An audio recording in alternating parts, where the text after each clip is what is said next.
Yep, it's the live stream. There we are. We're live. Hello, everyone. We're back. Hello. Great.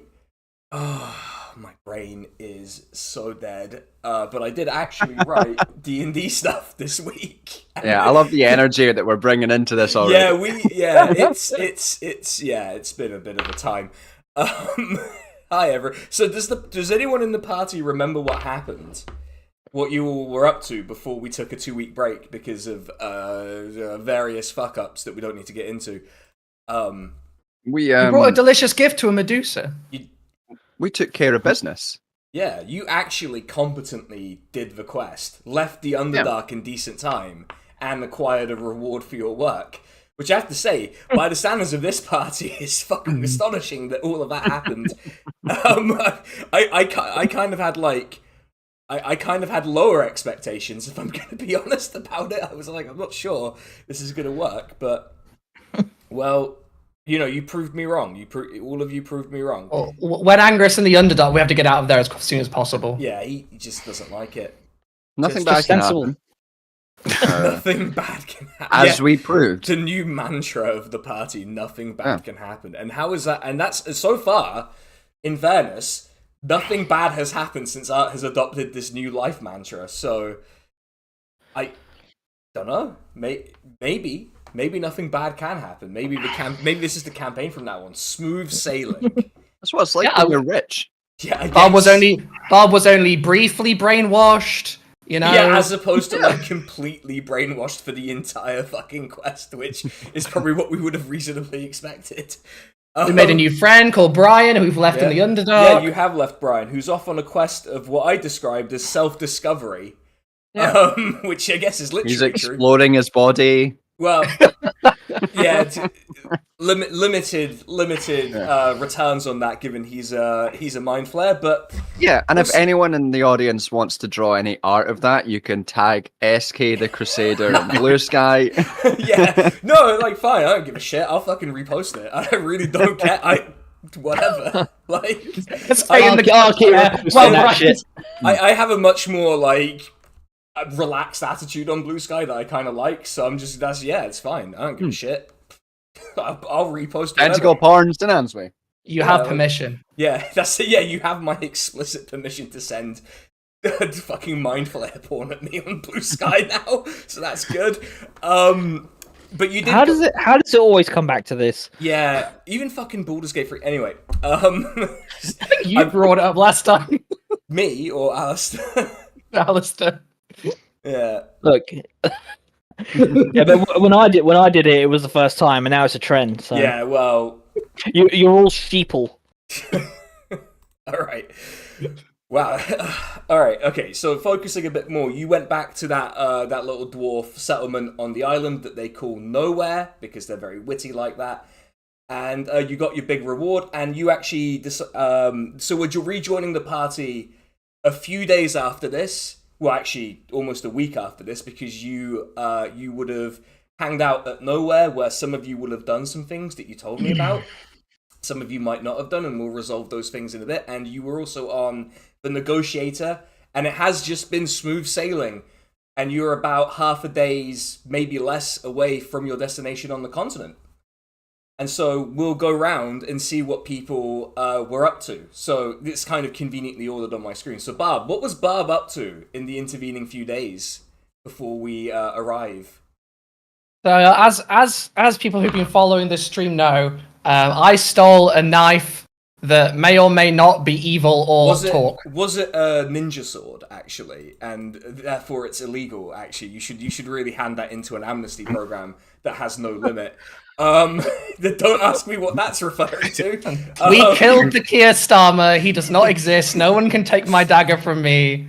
No one can confiscate it. We're in international waters. Yeah. Oh no. Oh no. Oh dear. This is taking a turn. But if you do hand it in, you get 2 gold pieces. Yeah. I mean, 10 gold, 10. Yeah, but you can. There's no upper limit, so you can just make knives indefinitely and hand them in. You're making new knives. Yeah. I can't believe that was real. I thought that was a joke, and then I had to hear about it on Praxis Cast. It's the infinite knife glitch. Yeah. So what No, was... it's the infinite money glitch. Yeah, for knife wholesalers. Brackets real, yeah. For knife wholesalers, that is. So what was Barb up to with this fancy knife that I will remind people has a soul gem embedded on it, and the soul gem seems to weirdly focus on Barb, and it also makes what would have been her heart ache to look at it. Cool. It's cool and normal. That's normal. And not foreboding at all. And so what I did nothing is bad can happen. That's right. nothing bad can happen. And with this idea in mind, given we're on an island full of blacksmiths, I consulted them, and they're full of blacksmiths. Did I not establish this? We're stereotyping a little bit, but yes, there are blacksmiths on the dwarf island in a shocking twist. Pretty sure you established that last time. Yeah, they had big forges, so yes, it exists. It's not as fantastical as like the dwarven kingdoms you would have been told about as children. Well, not Barb, but everyone else. But it's it's a nice place. Yeah, I've handed over my dagger to experts. Yeah. On this island to look at what's happening. I'm trying to solve why it seems to talk to me and why it's weird. And are you admitting this to them that it talks to you? Are you is that exactly how? I don't think Barb would. I don't think Barb would hide. I don't think Barb has the social awareness to know that this weapon is talking to me is something that's going to make people really reluctant to look at the weapon. But I will. Let's see how they did. So they don't really understand the specific purpose of the knife. But what they understand is that there's sort of a deep embedded magic in it related to the soul gem. And so it might be that there's multiple entities in the soul gem trying to communicate with you. It might be that there's one that's really, really interested in you. But they can't really put a finger on what this would have even been used for, particularly. Yeah. Is the soul gem, does it absorb the souls of people it kills? Is it just there for decoration to show off how rich you are? Who knows? It could be anything. Rich people are fucking But it's weird. definitely talking to me, and that's what we're establishing. It is definitely interested in you, because the actual like glowing bit of the soul gem inside the gem doesn't like focus on the dwarves or on any of your party members. It fixates on you. And when it fixates on you, you feel fucking awful. Yeah, I got a new best friend that I hate. Yeah. Story of my life. And also, I believe that while this was happening, I also commissioned some armor plating into my robot body. So how much gold does Barb have on her person? God, I've got it in several different wallets. We got 100 G from the Dwarf Islands, what I've written. Yeah, you did. For a permanent +1 AC bonus, I'd say you're looking at like 500-ish gold, 500, 600 gold for this kind of work. I do have that, actually. I just found my haul from the knee-high ship. Yeah. So I can give that. All right. 500 gold, I'll give that over. You hand over this inordinately massive amount of money. It weighs so much, and you just like hand it over to them, and they are delighted to, let's see how good it looks a bit awkward. It looks a bit like whatever happened with this knife, it freaked them out a little bit. And so it looks a little awkward and like they've just kind of bolted on something that wasn't really properly made for you onto your body. But you do now have a permanent +1 bonus to AC because you have now been covered in in steel. You now have like a steeled chest. It's a good trade-off for look. I can look like a dork as long as I'm strong. Yes, so as long as you can back it up, you can feed people knuckle sandwiches. Then that's good. Exactly. So Elfin, you also actually did the homework. So what were you up to? What were you doing over the last few days? I was communing with Jeremy Crumplin to ask for advice. Jamobbly the Annihilator. Yeah, I've just discovered billionaires that would know how to destroy them all. So Jamobbly does provide you with a tome, an interesting tome, a rather old-looking one, that instructs you on various aspects of where gold comes from, that it was created by the gods, but that it's inherently not of value necessarily. It's the people who give it the value, and so you must destroy the man or humanoid-made systems that give it the value and the power it does.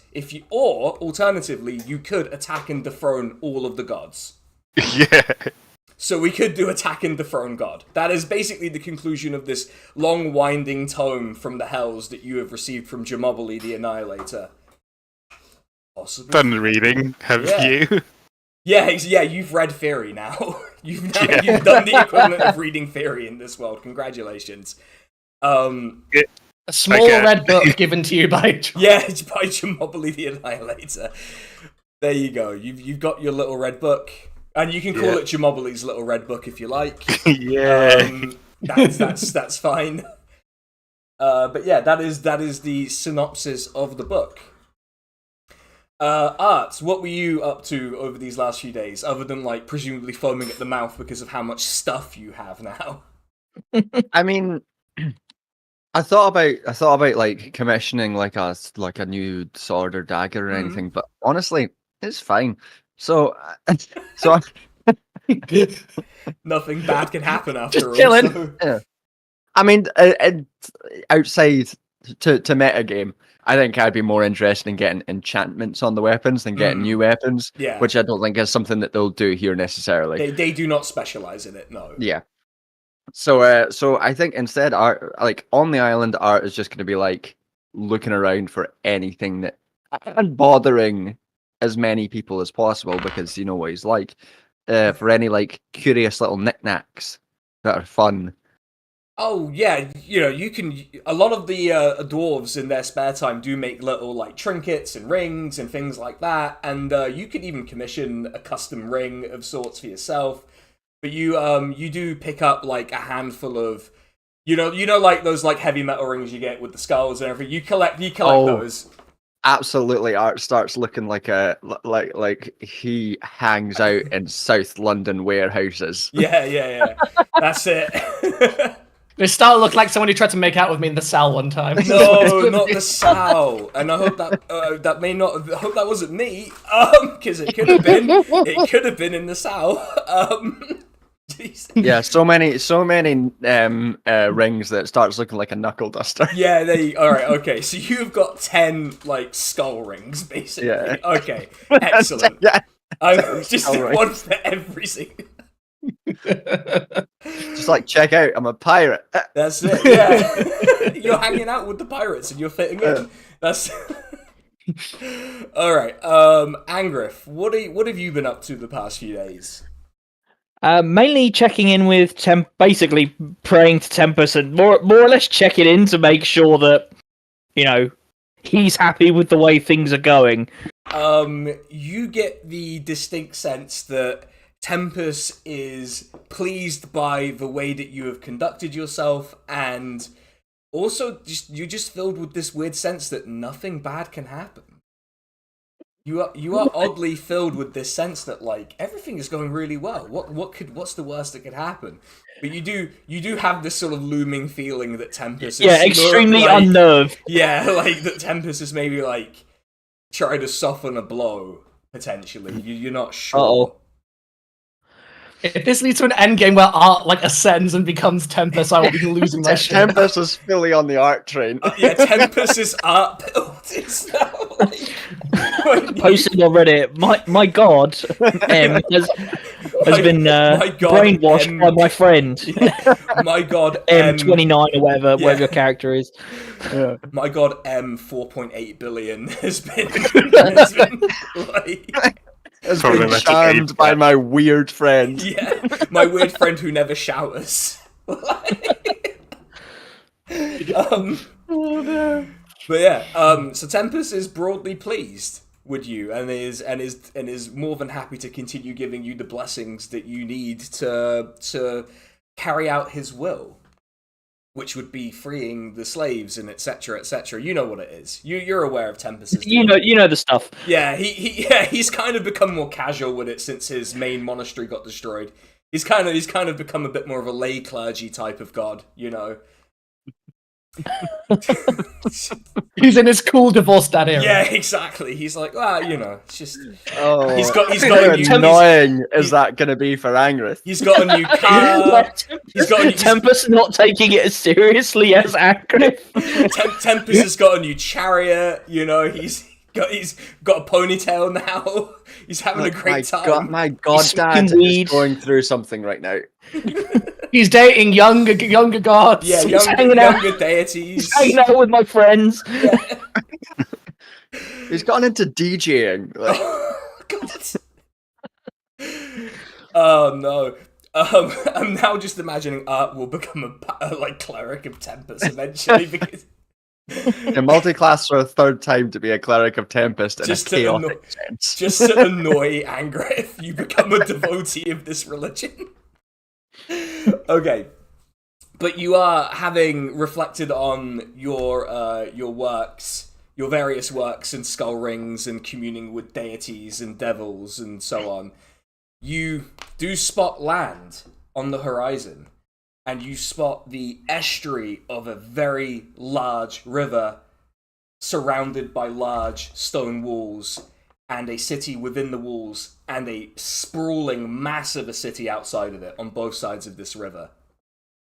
And you know... I was gonna say we've just fucking pulled up in London. What's going on? Yeah, that's exactly what you've done. You've pulled up in D&D London.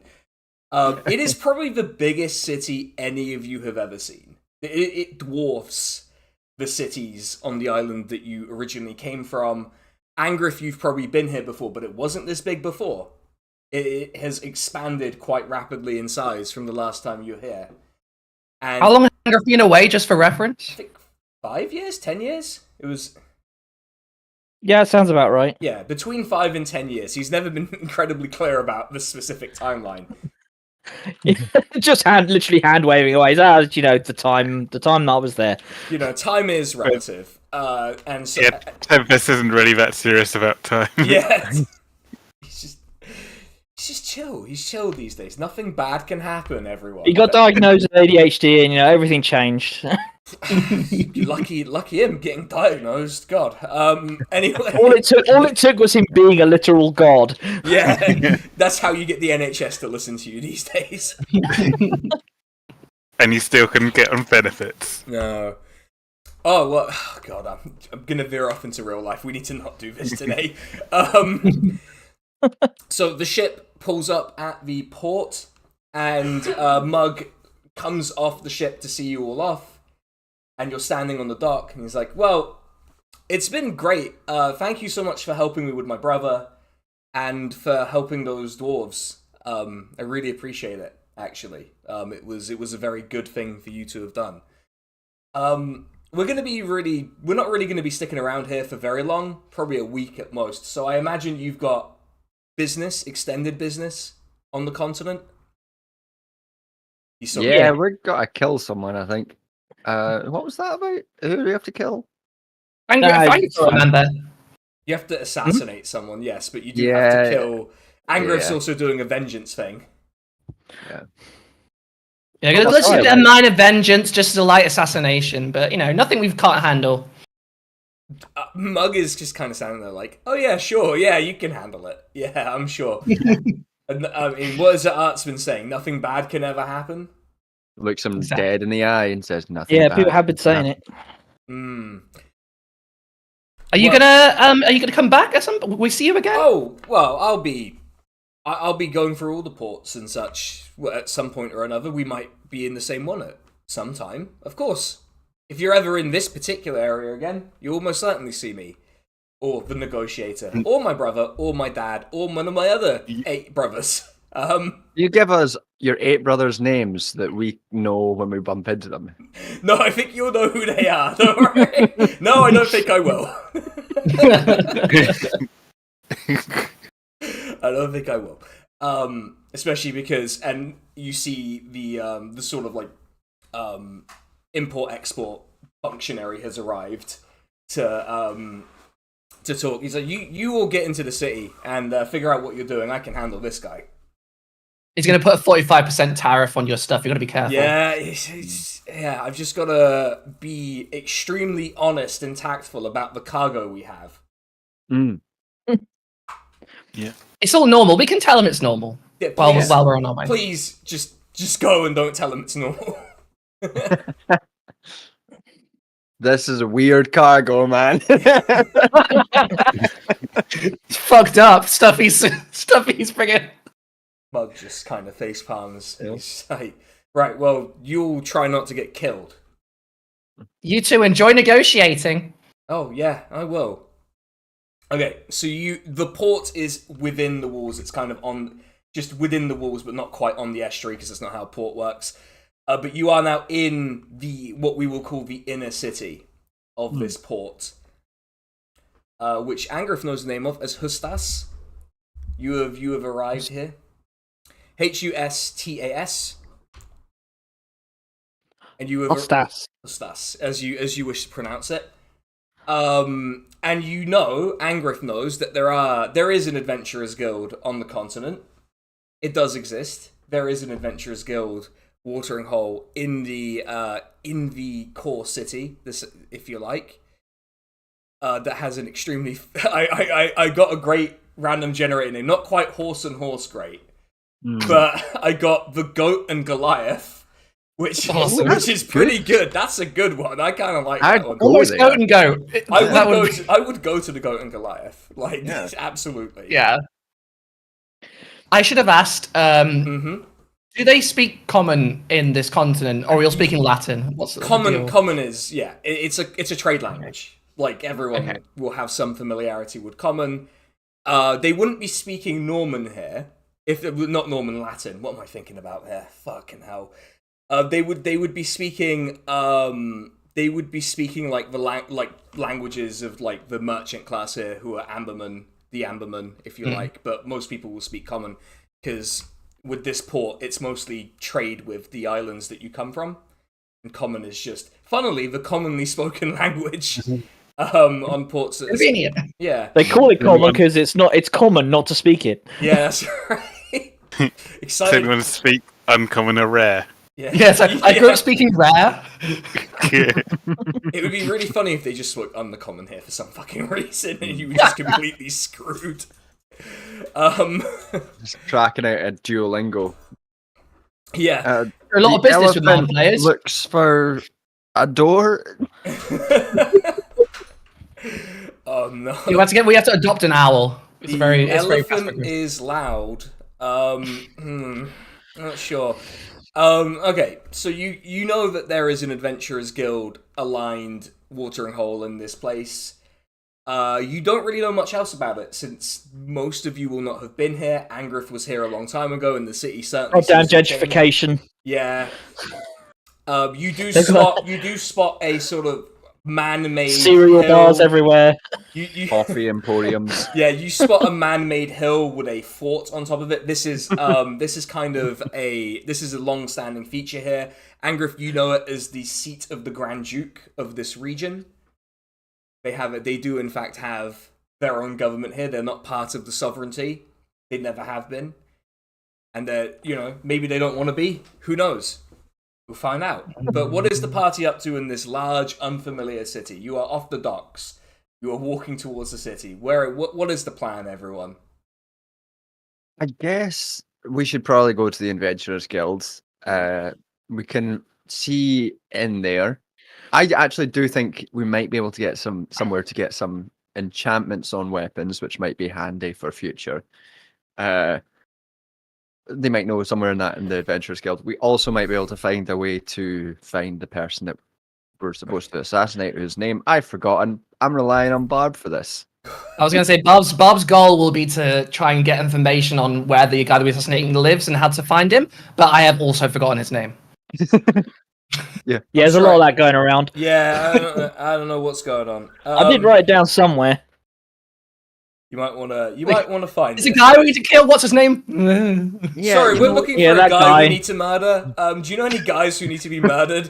Just showing up being the most clueless bounty hunter in history and wondering how that. Oh, Brian, he's a bit of a prick. You can murder him. Great. Was it Lucilius Rufus? Was that him? Was that the name? Might be something in that area. Yeah, that sounds right. I'll have to. It might be Lucullus. Oh, there you go. Yeah. Well, as a name I've only ever seen written down, probably. Yeah, it's fair enough. Yeah, Angrif's like, I don't speak this fucking sovereignty crap.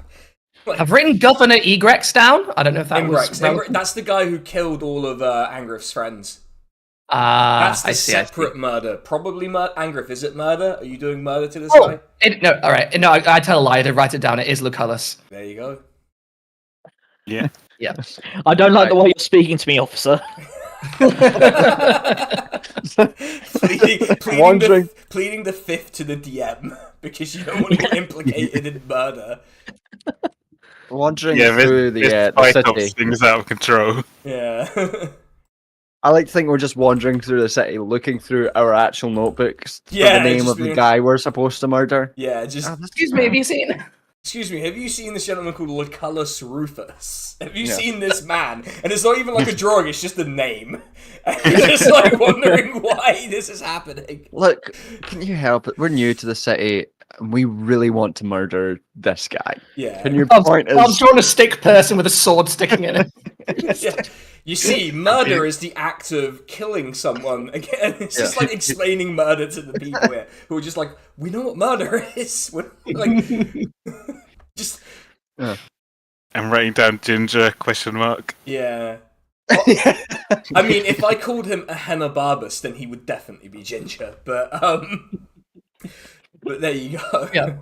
If this is like a port city, I think we'll be enjoying the architecture, having a bit of a stroll. Yeah, if Art's going to head down to the enchanter places, we'll look out for any signs, any important people, any tellers, whatever they're called, the speakers, guys. Oh yeah, the town crier, the town criers. That's what they're called. Oh god, the in Latin, the Proco. Yes, yeah, the HBO Rome newsreader guy, and it's always the same guy in every city. It's so weird. Yeah, he's the Officer Jenny of this world, and we will be looking for him. Yeah, we've already got a whole system of clones who run Tesco. Yeah, Barry. Yeah, Barry. Yeah. And they overthrew Barry Prime. Yeah. Which was great. Is there a Barry's in this city? Barry's has gone international to some extent, so there is a Barry's. I'm looking forward to the spin-off D&D stream that we do, where we're all just Barrys. Oh god! Just all different types of Barrys specializing in different skills. Yeah. Oh, that's good. Deep philosophical questions will be answered.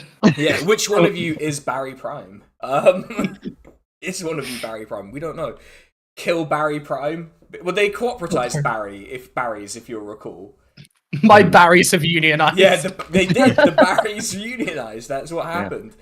Yeah. There is a Barry's here because it is a port city, so you do have that sort of cultural connection, and you do walk by it, and you do in the window spot Barry 63 from Essex just hanging out. Right. We don't need to stop there for now, though. Yeah. You can come back to Barry's another time. So you are heading towards the tavern. Yes. So you're walking through this incredibly busy city. The cities on the continent, on the island that you came from, just felt like a place where a plague was about to descend a lot of the time, where people were just like really reluctant to sort of just go out and conduct their business because the whole place seemed really, really unstable for some reason.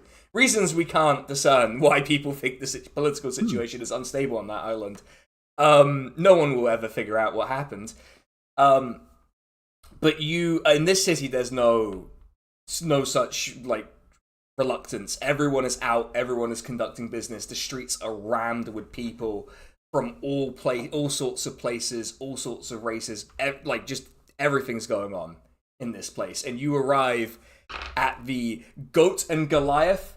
It's a rather posher sort of adventurers guild establishment than one you're used to, but it does have the familiar guild sign, the little icon that indicates it is affiliated to your guild, and you enter it and you spot this really marvelous sort of stone-worked interior. Almost like the dwarf island you just came from. Like, they got dwarves in to make this, and it's all really built to last. And you do spot a dragonborn, a copper dragonborn at the bar. Oh, yeah. The rules, they don't change. They don't change. Got some dwarves in for this. Yeah. got to respect a union gig. That's it. And there are a right bunch of dwarves around here. There are a couple of patrons sitting in groups of like 2 or 3, a couple of groups of patrons, but there's not really any massive amount of people in here. And you do spot the traditional Adventurers Guild notice board, looking rather sparser than you're used to. Do we see anyone from the Sovereignty? Inside. Do a perception check. I don't even know how you would figure that out. Any sort of Technology. regalia or do they look Italian?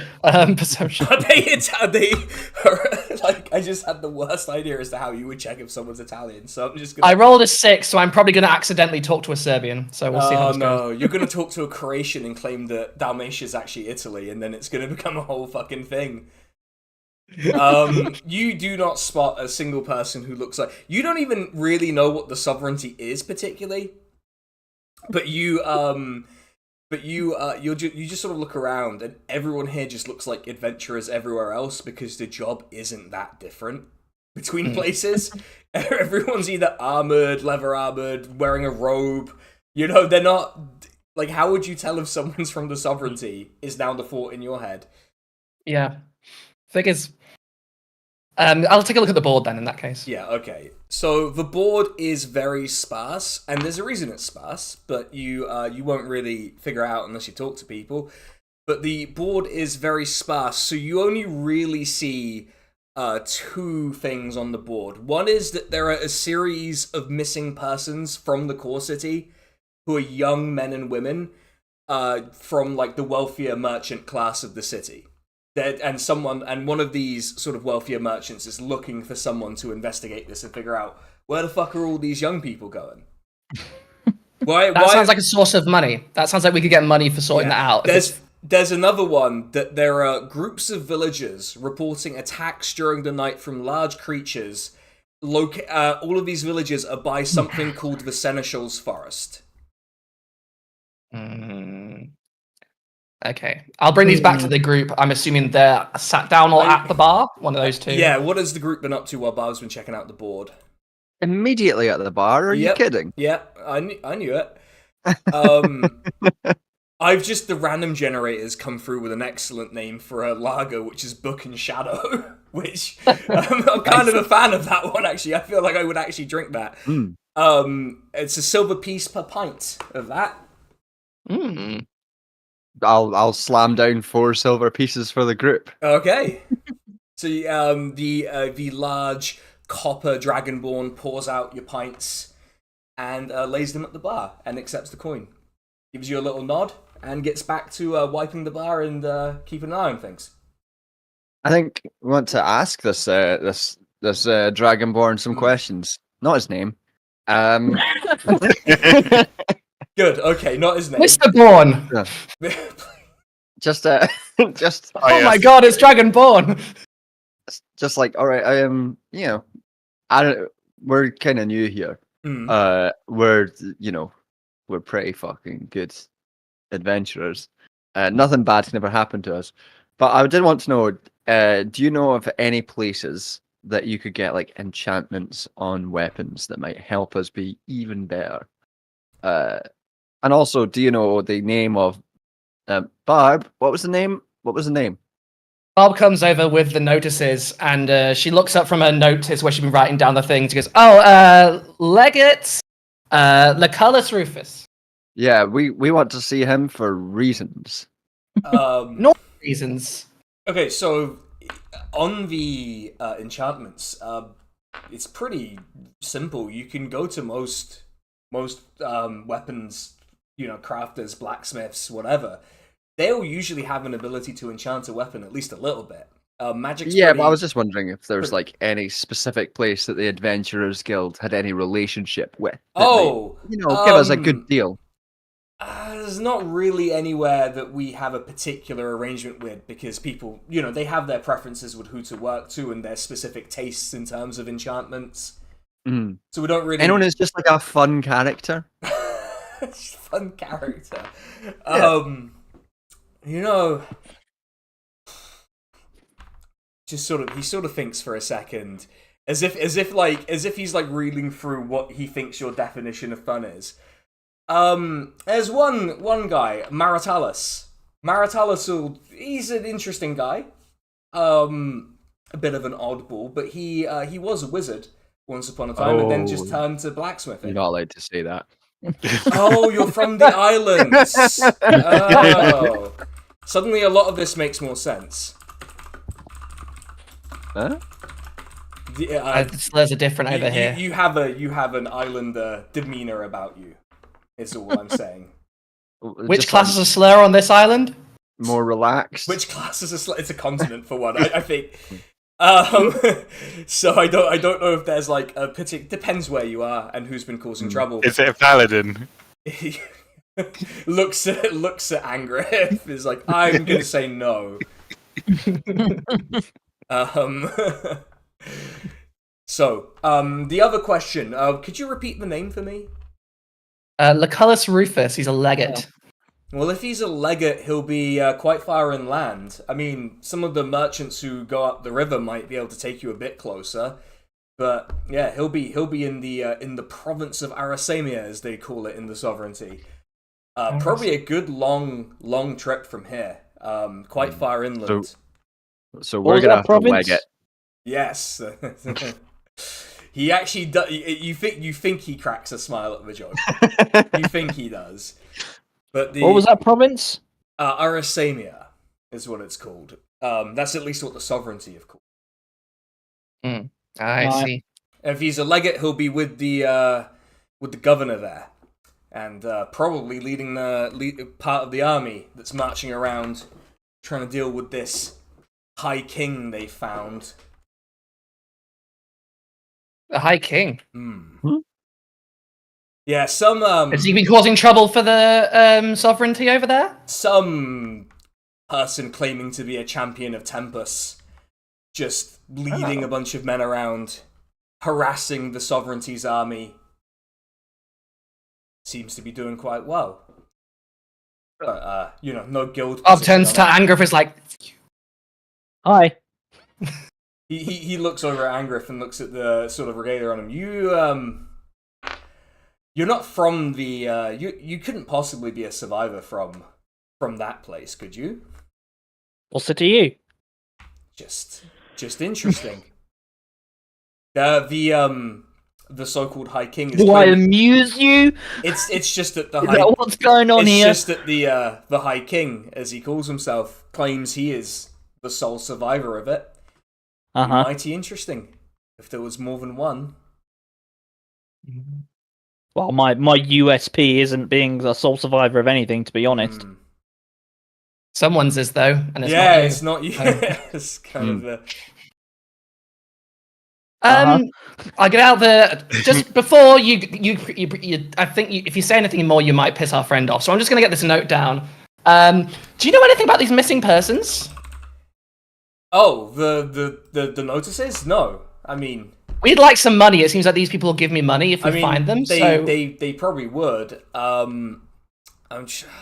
Is there much of an adventurous guild presence here? Because that's not very much on the board. Well, you see, the thing about that is, the guards here are actually, the guards here and in all of the other cities in the Grand Duchy are actually, they're not quite as specialized as, you all, but they do actually train them here. They have a bit of magic about them, they're actually capable of fighting, and so they tend to handle most of the typical adventurer stuff. It's just sometimes things are in out-of-the-way places, or they're for private, for private citizens that aren't really the matter. They can't really justify using the resources on it. They've nationalized the Adventurers Guild. That is, yeah, in a sense, kind of what's happened. And, it works. In the islands, they just sort of picked us up and then sort of threw us into the mill to be ground up as soldiers. And I'm fine. Yeah. Anyway. But yeah, that's why there's not much of a presence and not much. I mean, the guard can't really justify looking for a bunch of rich people who may have just run off and, just done whatever. Just who cares at a certain point? It's not the main issue. I mean, it's nice that the government cares less about rich people than normal people. I mean, Yeah, maybe it'd be nice if we could learn a thing or two from. The Grand Duke is a complicated person in some ways, but is by and large quite a good governor. Unlike, And he lives on that mound. Oh well, that's just the official seat. He's probably residing in his sort of casual residence. Big fucking Is he mansion an by the old? river. Is he an old duke? No. Okay. No, So he doesn't march his men down the he does hill and not. then march them He back. does not. No. He is not. He is. But when they are they up? Yeah, that's a question. That's a good question. Yeah, sure. He's the bartender kind of wants a way out of this conversation. He thinks that's the quickest way out at this point. Who would I ask about these people? The missing persons. You would be Yes. looking for the person who put up the notice, kind of wealthier, noble merchant type person by the name of Venacaris. Venacaris. Okay. And where does this person live? Where all the rich people live on the riverbank. Okay, I'll take a note down.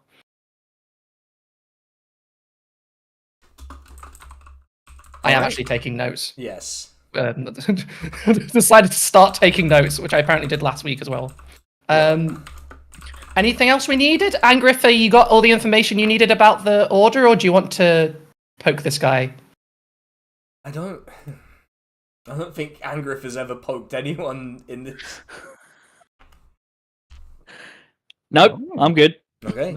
Enjoy your drinks, if that's all. How are you, Elfin? Good. Good? Good. Yeah. Yeah. You take your drinks over to a free table, and you're free to sort of plan and talk and do whatever at this point. Okay. And I get some milk for my familiar. Yes. He'll give Yeah. Is there any... the bartender will even give it to you for free because he likes cats. All right. So, plan of with attack these then. tables of the people sitting around, is there anyone we should be asking? Anyone who It's looks just- talkative? None of them look very into their own conversations. And like Okay. they're just kind of trying to work out what to do in this place that doesn't have much in the way of adventuring contracts. You could always Okay. make your own trouble, of course, but you know. We could make our own trouble. Yeah, I mean, how long would we have left in the day? We could go shopping now. Yeah, you have Yeah. like a few hours really of daylight at this point. Shall we do plan of attack then? Shall we do shopping, then have a look at maybe these missing people, or we could talk, or we could just forgo that and talk to merchants going up the river to find the guy that we're supposed to meet. We can kill two birds with one stone there, because apparently the rich people are on the riverbank. So while we're talking to those people, we can also ask about the fucking off and going somewhere else, and then figure out the whole thing. Is there any like money amount on the sheet of paper for the missing folk? It just says substantial reward. Mm. What does substantial mean, Art? I mean, 2 weeks ago I'd have said like 10 gold, but things are so good right now. It could be like 100,000. I've lost all sense of perspective. I was gonna be so disappointed if he ever runs out of money. He's gonna be crushed. This casino level's gonna really devastate him. Yeah, Dr. Eggman in his casino zone, just in the middle of the fucking D&D setting. We're all bouncing on springs and grinding on shit. And then there's this really edgy version of Art that shows up. It's really weird. Mm. He's just the same, but with red streaks in his hair. Yeah, And he waves. Yeah, and he has a machine gun, but we don't explain it. yeah. No questions, please. Yeah, let's go shopping. I mean, you got the money for it. So, are you heading to the particular merchant that the bartender recommended?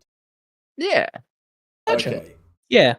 Okay. All right. So you all you take the directions from the bartender because you didn't actually ask for directions, but you make your way following it, and you see that it's like very common. Weapon enchanters and blacksmiths and stuff like that, very common in this city.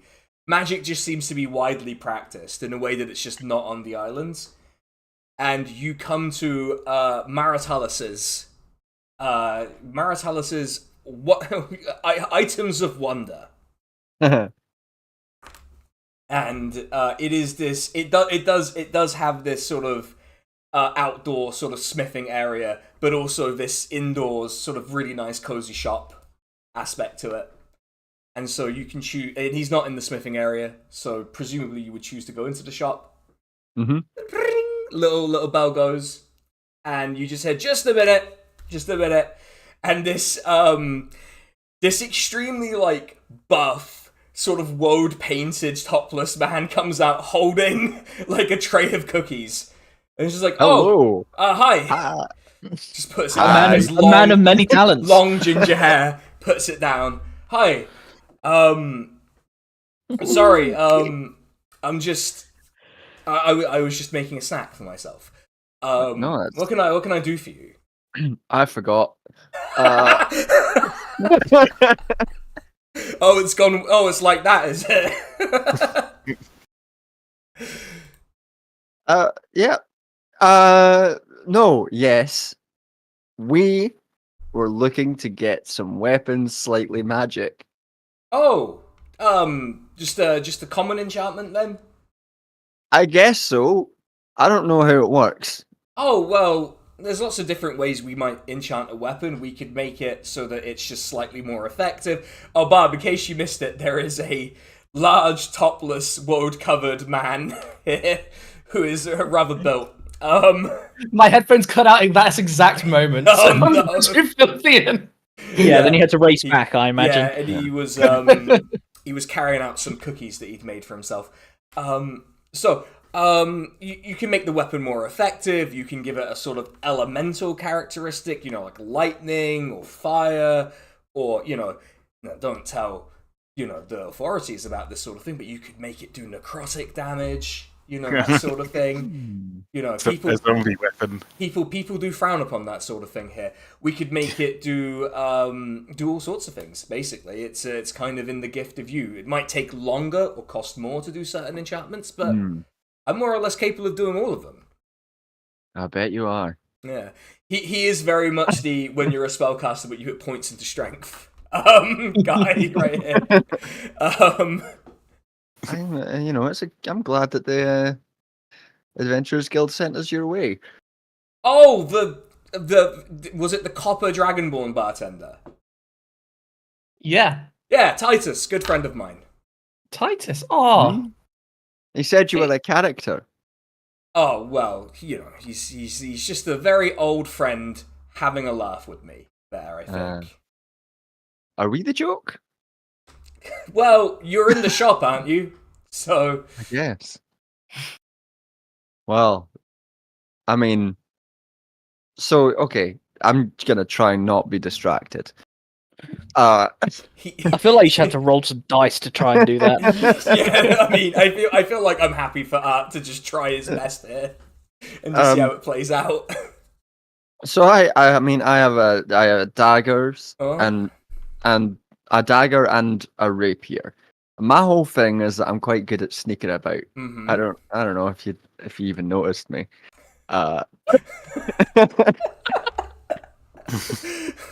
Okay. Well, I mean, I can tell you're a very skilled adventurer. Sorry, I made myself laugh there. Yeah, I'm kind of struggling with it myself, to be honest. What kind of, what do you think? There's any specific kind of enchantment that would be good for like my weapons? For kind of leaning into that kind of. Are you ever attacking large groups of enemies? We are attacking lots of things. Because if it's large groups, then we could try to do a sort of chain lightning enchantment on the rapier. Ooh. We could try that sort of thing. That could be good. Yeah, because then it could probably hit the initial target and then 2-3 more if you give me the time for it. Do we think it's a good idea to give Art access to electricity? Yeah. I mean, I don't know what you're implying. Me and my friend are talking. Sorry, I didn't notice you there. Just wave it away. He's best friend. He's got tons of metal in his coat as well with his coins, so electricity might be problematic. Oh, I'm sure. I guess the question, if you, this is just a mechanical question. If it has an enchantment like that, would that still, on just a normal hit, count as like a magical weapon if we were fighting something that would only be hurt by magical weapons? Yes, but it would only do the magical effects damage. Okay, Like, right. so you would only do the whatever the lightning damage is from the enchantment, as opposed to like, because if it's immune to piercing, how are you going to do piercing damage to it, right? That's Yeah, the thing, Fuck it, let's go for that. That sounds fucking tight as hell. All right. May I see the rapier? Yeah, it's just like a normal rapier, Gives it a couple of swings. Like, yeah, just like a military issue rapier. not bad though. There are plenty worse. I can. I take care of things. I'll need. I'll probably for chain lightning. Let me. He sort of puts it down on the countertop and pulls out a book and starts like going through the book. Let me just look up the spell chain lightning to make sure that it. I'm going to try and figure out a cost for this. Oh yeah. Okay. So this, he sort of opens it to the page and he's looking at it and he's like, so the deal would be that you would be able to hit the initial target and then 3 others with the lightning. Okay. And this would cost... It depends on if you want it to replicate the spell exactly or if you want a toned down version. Replicating the spell exactly would set you back around... And he sort of does the maths in his head. He's like, probably 600,000 gold. Yeah, I mean, let's take a look at the toned down version just to... If you want, like, a really basic, just, like, you zap them a little bit, we'd be talking probably in the area of 75,000. It's a difficult... It's a difficult spell. Yeah. It's a difficult spell to enchant something with. I guess we could do sort of, like, the most basic version of it, and that would probably be around 40,000 gold. For this kind of spell. How about just like 2 lightning damage? Yeah, I guess. What about your standard then enchantment, like just making it better at hitting stuff. Yeah. Which weapon is it? Is it the dagger or the rapier you would want improved in this case? Let's say the rapier. Rapier, I would say 500 gold. Okay. And this would be to make it a +1 rapier, by the way, as a sort of note. It'd be 500 gold probably for that. Dagger would probably be around 150. Okay, I mean, we could do both. Well, happy to do both. If that's the case, then that would be 650 gold, and I will need probably a couple of days to do these enchantments. You have got it, and once I've got much more money, I will seek you out again. Oh, of course. Be happy for any business. Yeah. Do any of your companions have any particular requests or anything they would want to get enchanted in any way?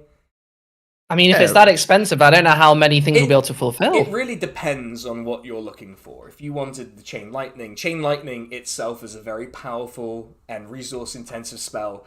To actually give it the ability to replicate the spell over and over would be a lot of resources and a lot of just effort. Yeah. Labour theory of value. Shut the fuck up.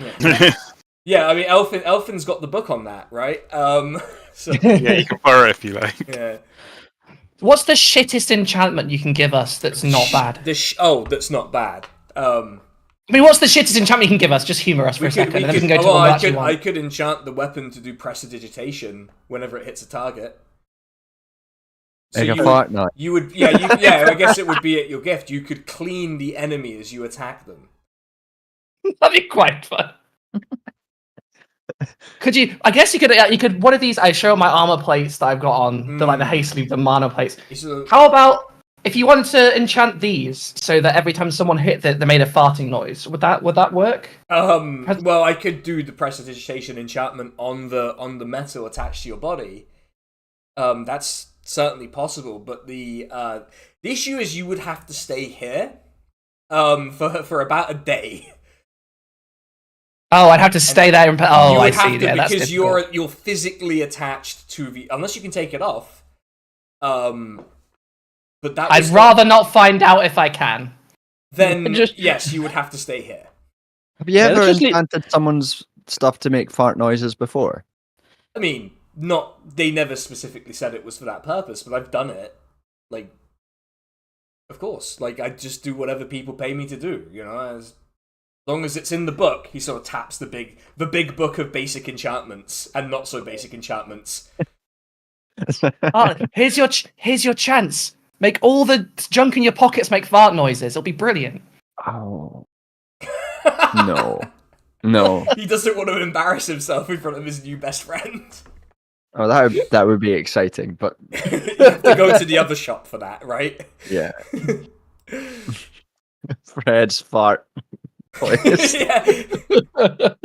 Patrick's prestidigitation emporium. Yeah. Elfin, Angrif, what do you think? I mean, I've got like 130 gold. Like, I feel like anything that I can afford for that, look, anything that I could actually afford would like basically be throwing the money away. Man, I stole a bunch of money from that ship. I can sub you some. How much? How much is a bunch though? And also, what enchantment would you want? Maritalis interrupts briefly.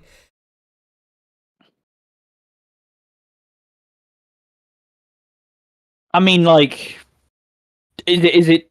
So is his specialty just enchanting? Because he's like, here's one I made earlier. Blew Pete away. I mean, if you wanted an item that was already enchanted, we could, that's entirely possible. I do make enchanted items, well, particularly weapons, to be honest.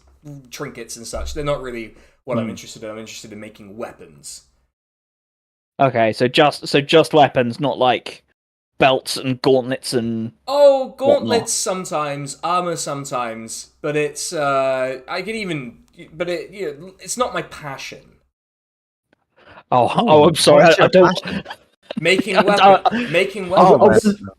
I wouldn't want to. I wouldn't want to ask you to do something that didn't allow you to follow your bliss. Well, I mean, if you pay enough, it's that's a different question. Would you say Don't you're a be tool rude maker?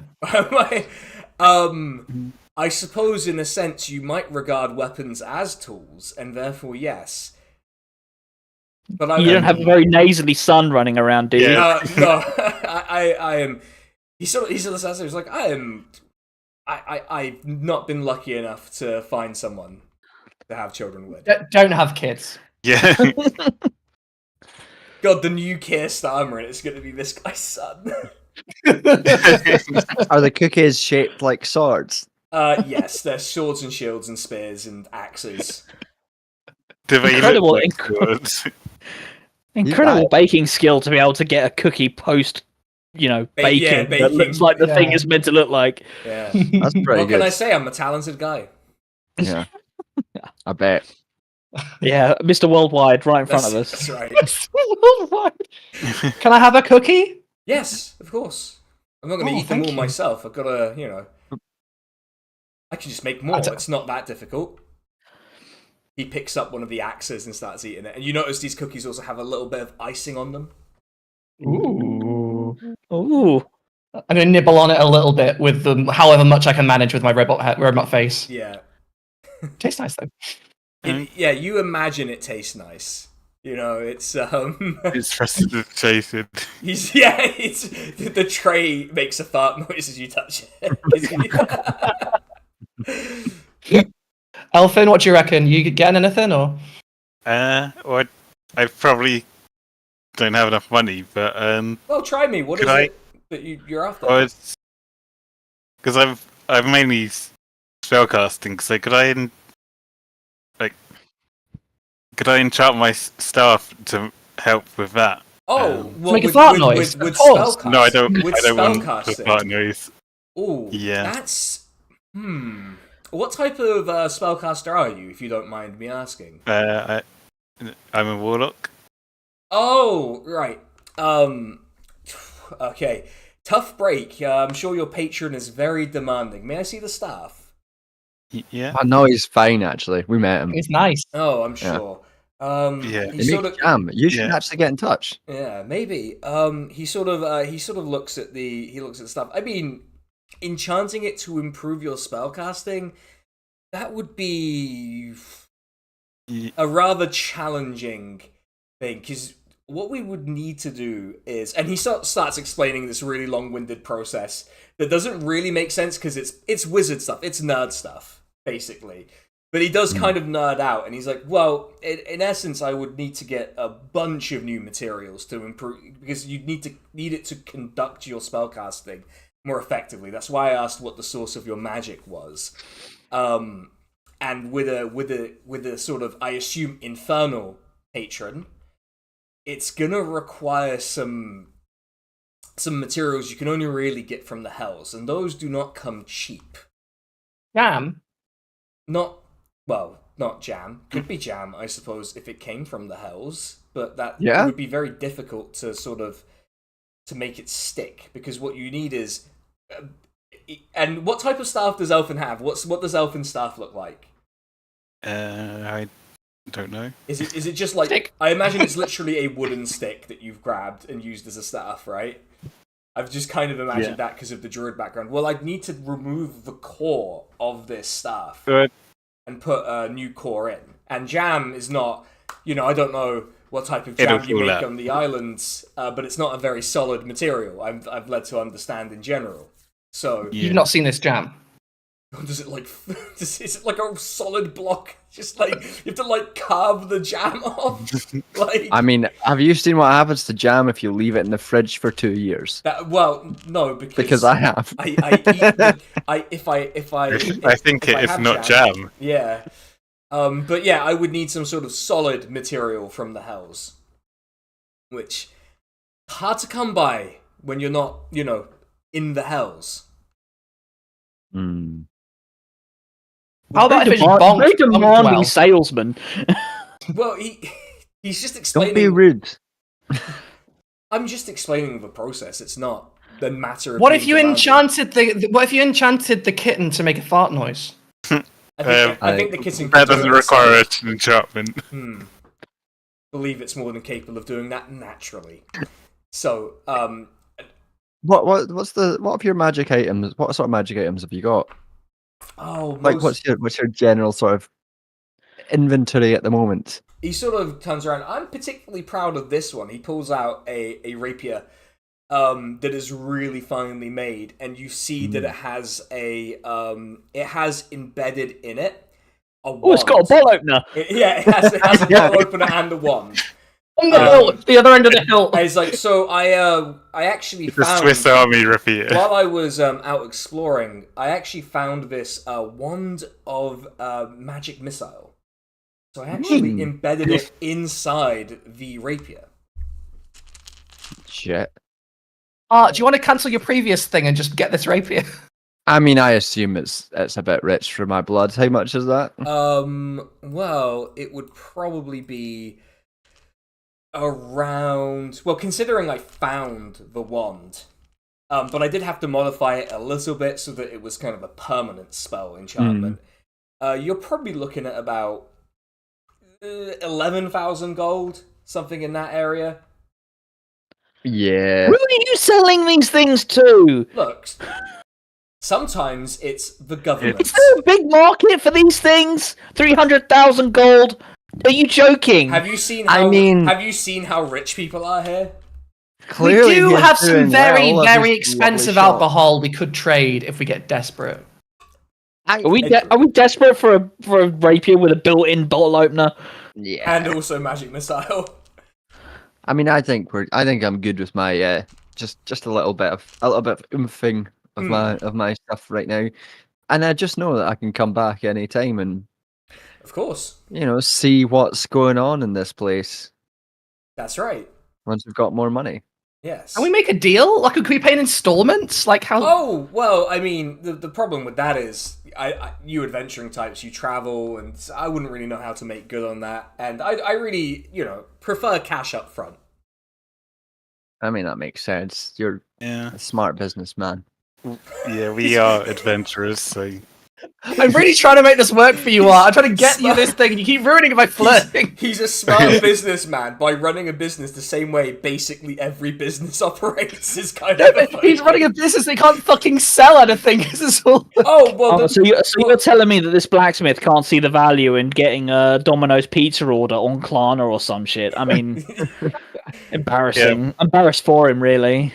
I mean, look, the nobles who like to play at adventuring, they often pay these extreme rates, which is why I can charge them. Which is, and they don't really make it very far with adventuring because they're nobles and so they're shit. At everything. Yeah, I know what it's like to have ADHD. Yeah. Oh, trying to invent that's two drive-bys in the same stream there on me. Okay.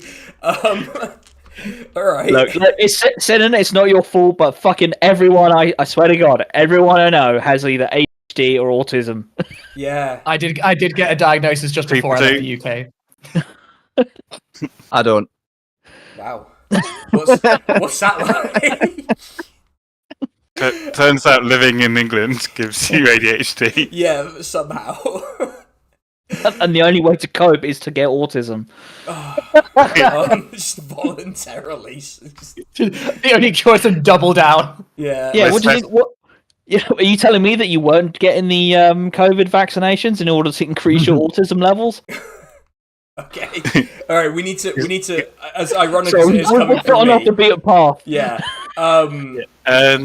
Yeah. Can I get my crossbow enchanted then? Oh, absolutely. Like if you just crossbow is probably just 400 gold. I don't have that. Oh, I can give you that. I can give you money for that. Yeah. Did you guys not take anything from the ship? Yeah, We're loaded. Yeah. well, I Elfin kind of, specifically didn't. Oh. I took some, but I probably don't. I didn't keep track of everything. Elfin took a very fancy pillow for the Yeah. cat. Elfin, you gotta prioritize your own comfort sometimes, my friend. You gotta live in the real world, Yeah, I came out with armfuls of gold. Yeah. I got a dagger that makes me depressed and want to kill myself, and also all this money. Hey, Barb, we should talk about this. How Maybe much? not here. Maritalis interrupts. He's like, "That's fine, but yes, if you have the 600 gold for the what was it 600 400? I think it's 400. 400, yeah. 400 Yeah. gold for the crossbow. I'll happily do it. I'll hand that over to. But the thing with all these orders is, enchanting them is sequential. So the more you give me now, the longer it's going to take before you, if you want to pick them all up at once. That is, which I would assume is the most sensible way to do it. We need some time to sort out our way out the city anyway. We'll be here for a few days, I Okay, imagine. then where are you all planning to stay? Adventurers Guilds. The goat and Goat and chariot, Goliath. or whatever it's Goat called? and Goliath. And Goliath. Yeah. Speaking of, if you want to at me on Blue Sky, draw the boards for these taverns, like the horse and horse. I need to see. Please give us the horse and horse. I need to see what the horse and horse looks like. How people envision. I'm just imagining a horse with a smaller horse stood on top of it. Yeah, that is. Yeah, like that a is... Warhammer ass horse and horse. But yeah, so How? This is a fresh take on a centaur, where it's like a half centaur where the head's a horse and the body is also a horse. So has it got like 6 legs or something? Oh god, it's just a long horse. It's just got a man's penis. It's Velocipede. Oh no. Okay, right. Sorry. The paladin was asking a question. Sorry. We got caught up in something. Do you want a pair do you want like a set of like regular chainmail? Would you buy that off of me? Are you also a buyer of? We could come to an arrangement on regular chainmail. Let me just I've got a few things I need to offload, to be honest with you. Okay. There we go. Well, I'm more than happy to do that because, as you can probably guess, we do get a lot of business from very rich and very stupid people. So I'm more than happy to do deals on that. May I see the chainmail? Here you go. He sort of examines it in his hands and goes, "Yeah, I could do 60 gold for this." Yeah, done. Collects a pouch just takes out a handful of coins, puts it on the thing for you. So 60 gold. Sorry. Yep, I've accidentally set my character to be wearing both plate armor and chainmail, which I suppose you would be doing, but not in this way. Not in a mechanical sense. No. I've also got. They're walking slightly more quickly. Yeah. I've also got a greatsword and a +1 greatsword. Oh, +1 great. So the enchanted greatsword, I'll give you 250 gold for it. Regular greatsword, I will give you probably 60, and even 60 gold again. So 260 gold for the lot. Yes. Sold, my good man. Yeah, takes it off your hands, and just he gets another pouch with another 260 gold, puts it in front of you. It's a very heavy pouch. I'm basically rich now. Yeah. 450 gold. That's it. You could purchase maybe one enchanted item in return. That's fine. That's an extra enchanted item over what I had before. Although I think I had another one, but I forgot to write it down. Well, I did write it down, but I forgot to. So just FYI, at the moment it's 3 days to enchant the items that you've ordered. And what were the enchanted items? It's a crossbow +1. It's dagger and rapier, yeah. Dagger rapier +1. Dagger. Yeah. And it's a rapier +1, so I just don't forget. So yeah, it'll be 3 days at the moment to enchant, because it'll take a day per enchantment of effort. We'll see. What have you got in the way of, like, a helmet? Oh, he sort of pulls out this winged helmet. Ask someone that. He pulls out this sort of like obnoxious winged helmet. Obnoxious? What makes it? Why is it obnoxious? It's got like gold and silver trim. It's just very flashy. And he goes, "Well, this is enchanted with fly, so you can fly when you wear it." Ooh, that's sick. do the wings flap? They can if you use the enchantment, which I'm not going to because, you know. But 2 times per day you can fly. How much are you wanting for that? Let me just double check. He sort of pulls out 7,500,000. Yeah, it's gonna be something insane. He looks at you, he goes, twice a day for this, probably in the 120,000 gold region. My dude, have you not understood anything about this entire conversation? If it's worth more than like 2,000 gold, it's probably not worth mentioning. Well, he sort of thinks for a second. Like, I suppose I just do have this very nice helmet. He just pulls out this very, very nicely made helmet. It's only 350 gold, but it'll give you an additional bit of protection on top of the regular helmet's protection. So it's a +1 helmet. So that would give how much AC? 2? Yes. Oh my god, yeah, fucking yes. How much was that? 350? 350 gold. It's sold. And like, wow. It is in a similar style to the fly helmet. It's got this gold and silver trim, but it doesn't have the wings. That's all. It's not a winged helmet. Okay, alright then. Now I need to add a fucking hat.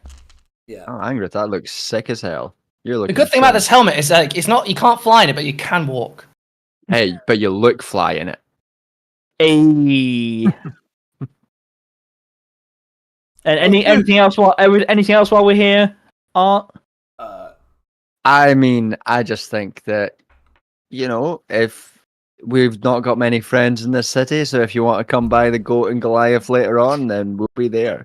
I'll think about it. Yeah. I think you said helmet too many times, Angrif. Helmet.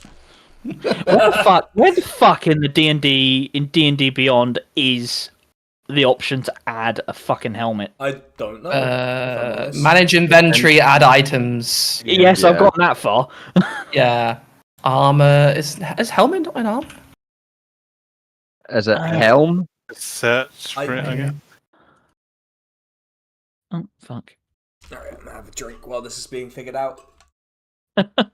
I guess to enchant it to add the flying spell, you have to fuse it with a can of Red Bull. That's it. Yeah, and Red Bull's not common. You have to go to Barry's, and Barry's keeps it locked in a cabinet, and you know. Right.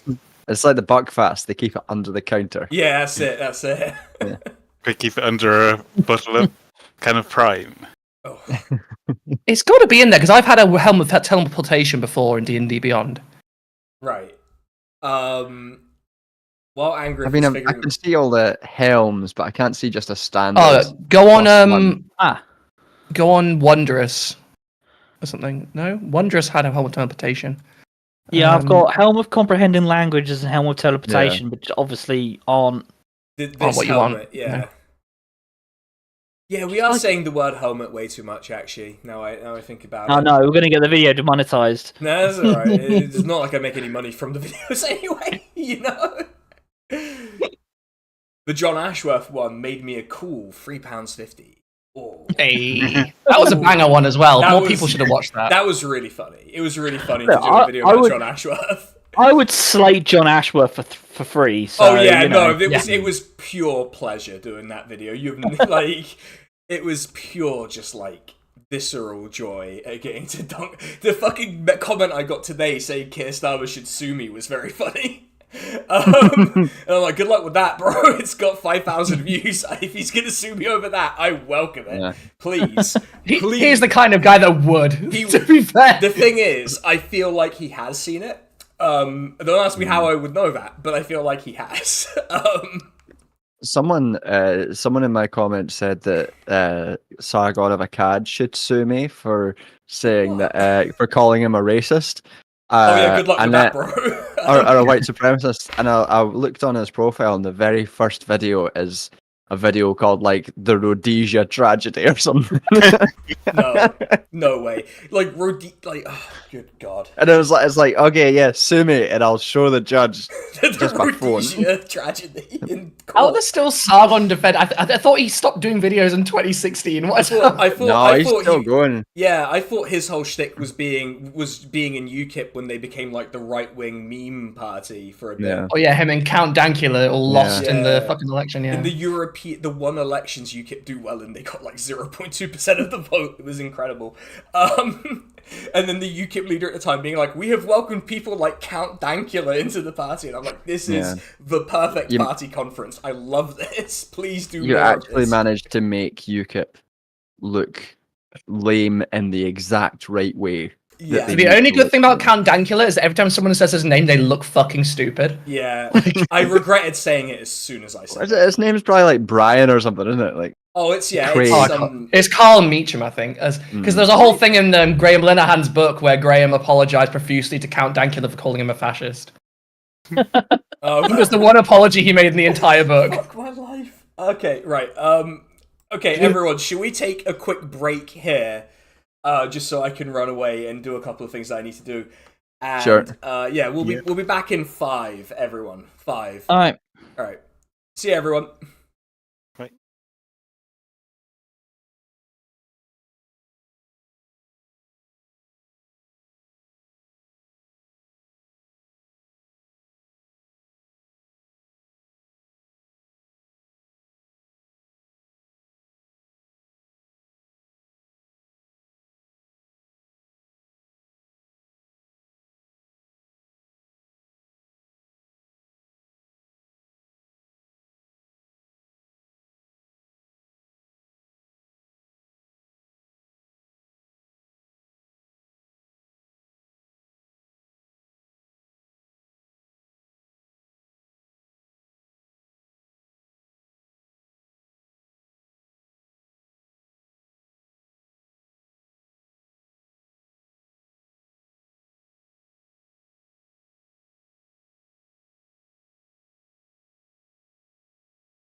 We're back. We're actually back. We're so back. Yeah, we are so back. And actually, everyone is in the right place. So I didn't check that before I switched. It could have gone horribly wrong. Oh, yeah. Right. You have successfully invented the circle. Yes, again. I wish I hadn't said it like that, but now I just can't stop saying it. So you have concluded your business at Maritalis's Wondrous Item Emporium. And you are now standing outside of the shop. There's a little bit of daylight left, probably about an hour and a half. You're not really like in a massively different there's no like, you're not in a different time zone here. It's pretty much maybe like an hour or so behind or ahead. We've gone to France. Yeah, quite literally, yeah. You've gone to France. So Can we ask around? I want to ask around outside the shop then, if anyone knows where to find Venacaris. Yeah, so you stop this, what type of person are you trying to stop? Are you trying to stop, like, a rich person or a poor person or what? Like, I imagine the rich people will know better, right? Yeah. So, like, more aristocratic, finely dressed sort of people. So you accost this finely dressed young woman who looks kind of surprised to be addressed by a construct wearing a ragged Janissary outfit. And just kind of, what are you asking her? Is she sort of, like, a bit... Really... She lives in a trade town. She should be used to this shit by now. Yeah. Excuse me. I'm a local adventurer, and a foreign adventurer, I suppose. And I saw a notice about missing people, and I want to help. With my friends here, we're Team Normal. Nothing bad can ever happen to us. We're really good at this sort of thing. Nothing bad can ever happen. And we're looking for Venacaris to sort out this whole like missing rich people thing. You look rich. If anyone of you knows gone missing, we could sort it out. Well, I don't know about any of this missing person stuff, but Venacaris lives by she sort of gives you directions that'll take you to a bit that's quite a ways upriver, away from where all the merchant river boats are sort of doing their loading and unloading and so on. Just quite a ways up the river, but still inside. Probably couldn't get there tonight then, maybe. Yeah, probably about an hour's walk. If it's a big city, you get used to it. But it is very... Okay, awesome. Besides that, if we wanted to leave the city and go further inland into the sovereignty proper, how would we go about doing that? Do you know what kind of vessels we'd be able to take? This isn't even the sovereignty improper. This is its own area. She seems a bit like offended at the idea that you'd think this was anything related to the sovereignty. I mean, I'm clearly not around here. Please forgive me. Well, inland depends where you want to go, but... Really, the easiest way is just to take a riverboat up. Are plenty of them hiring for passengers? I mean, like any sort of merchant, they'll take money. Money can be exchanged for goods and services. Yes, but I've seen that what people charge around here, and I'm a little bit... You guys have expensive taste. Well, it's a rich city. Well, the core city is a rich city. The rest of it is a bit... She sort of paused. What if we don't have money? Well, if I didn't have money, how would I get inland? Best route from here is there are some poorly traveled old trade paths, but I don't even know that they're well maintained. We kind of use the river for everything. But you'd want to get to the city upriver called Ebero.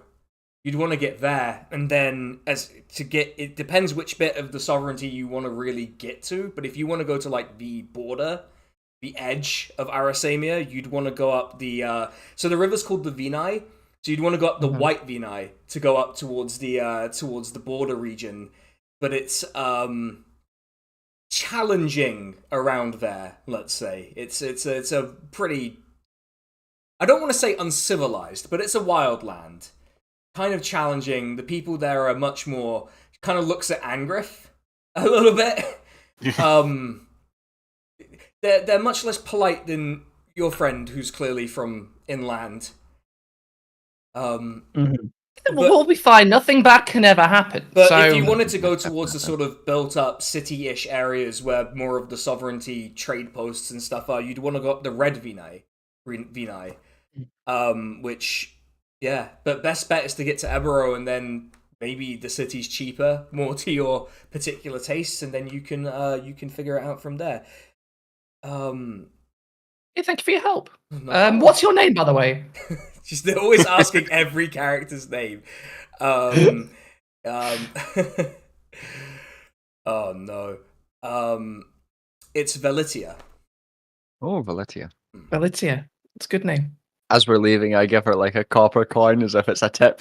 She just kind of looks at the copper coin because it's a foreign coin. She's kind of examining it a bit closely. She's like, "Never seen Islander money before." You hear her mutter. She's like looking at it. We've got a picture of the Keir Starmer on the back. Yeah, this is with the old Keir Starmer on it.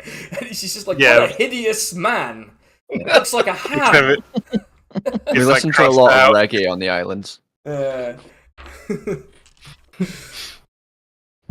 So do we have time to go and check out this Venacaris' place then? It's probably going to be night, and you don't suspect that the rich people are particularly welcoming of strangers on their doorstep at night. Okay, then let's retire. Yes, so I assume you're returning to the Goat and Goliath. When you head back, it is now a little bit more busy. It's a little bit more busy now.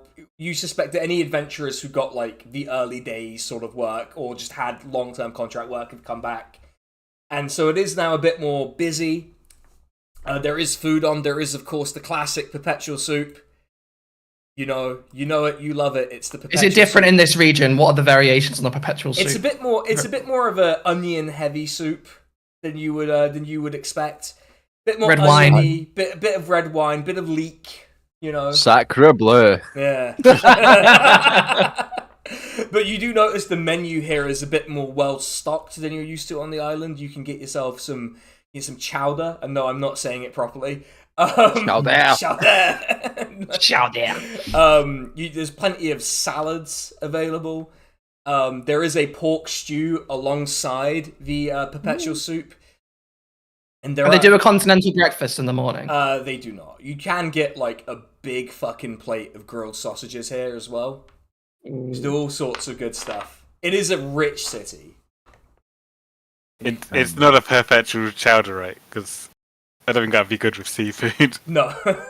Perpetual chowder. Just like the food poisoning generating soup. Like... Just piles and piles of clamshells still at the bottom of the pan that you're stirring. Oh, God. This is why the Adventurers Guild isn't full, because all of them are dead. Yeah, they've all got food poisoning. Eventually you become immune to it. There's also venison available. You can get some venison.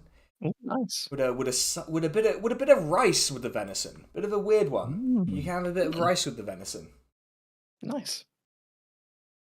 There some is fine dining. Yeah, you can. Yeah, Titus runs a tight ship here.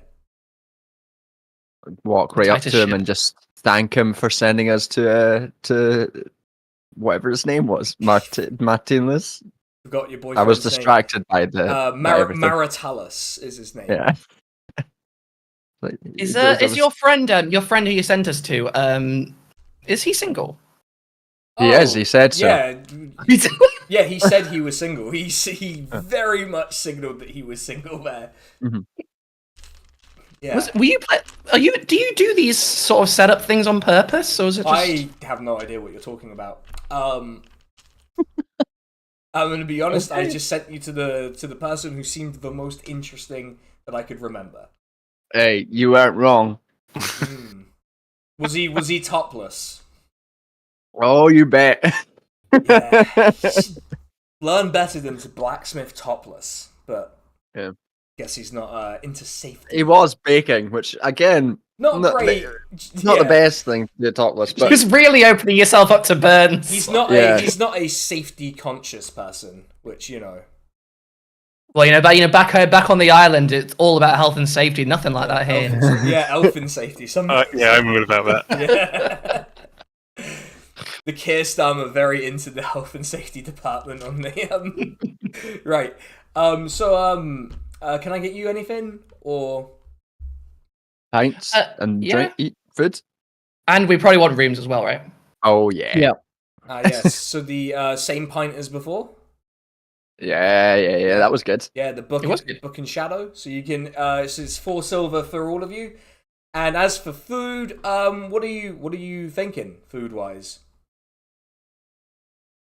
No one's said perpetual soup in. Oh well, I suppose in game it'd be like months at this point, but well, yeah, maybe something other than perpetual soup. We've got the sausage. We've got the venison. Yeah, trying platter, like a sharing platter. We do have a cheese platter with some crackers. How about we just order like one of each between the four of us, and then we can share that. That's a good idea. Does Angrif share his food? I feel like he doesn't share his food, but we. Angrif shares his food. Okay, so what are you getting? Are you getting the pork stew? Right. Mhm. Are you getting pork stew, the venison, the sort of the grilled sausages, and I guess you could like the perpetual soup for old time's sake. Sure. Very shareable dishes. Yeah, stews, yeah, exactly. Yeah. 4, 6, Just slobbering at each other's food and handing it over. 13. Yeah, you're becoming the Vikings with it.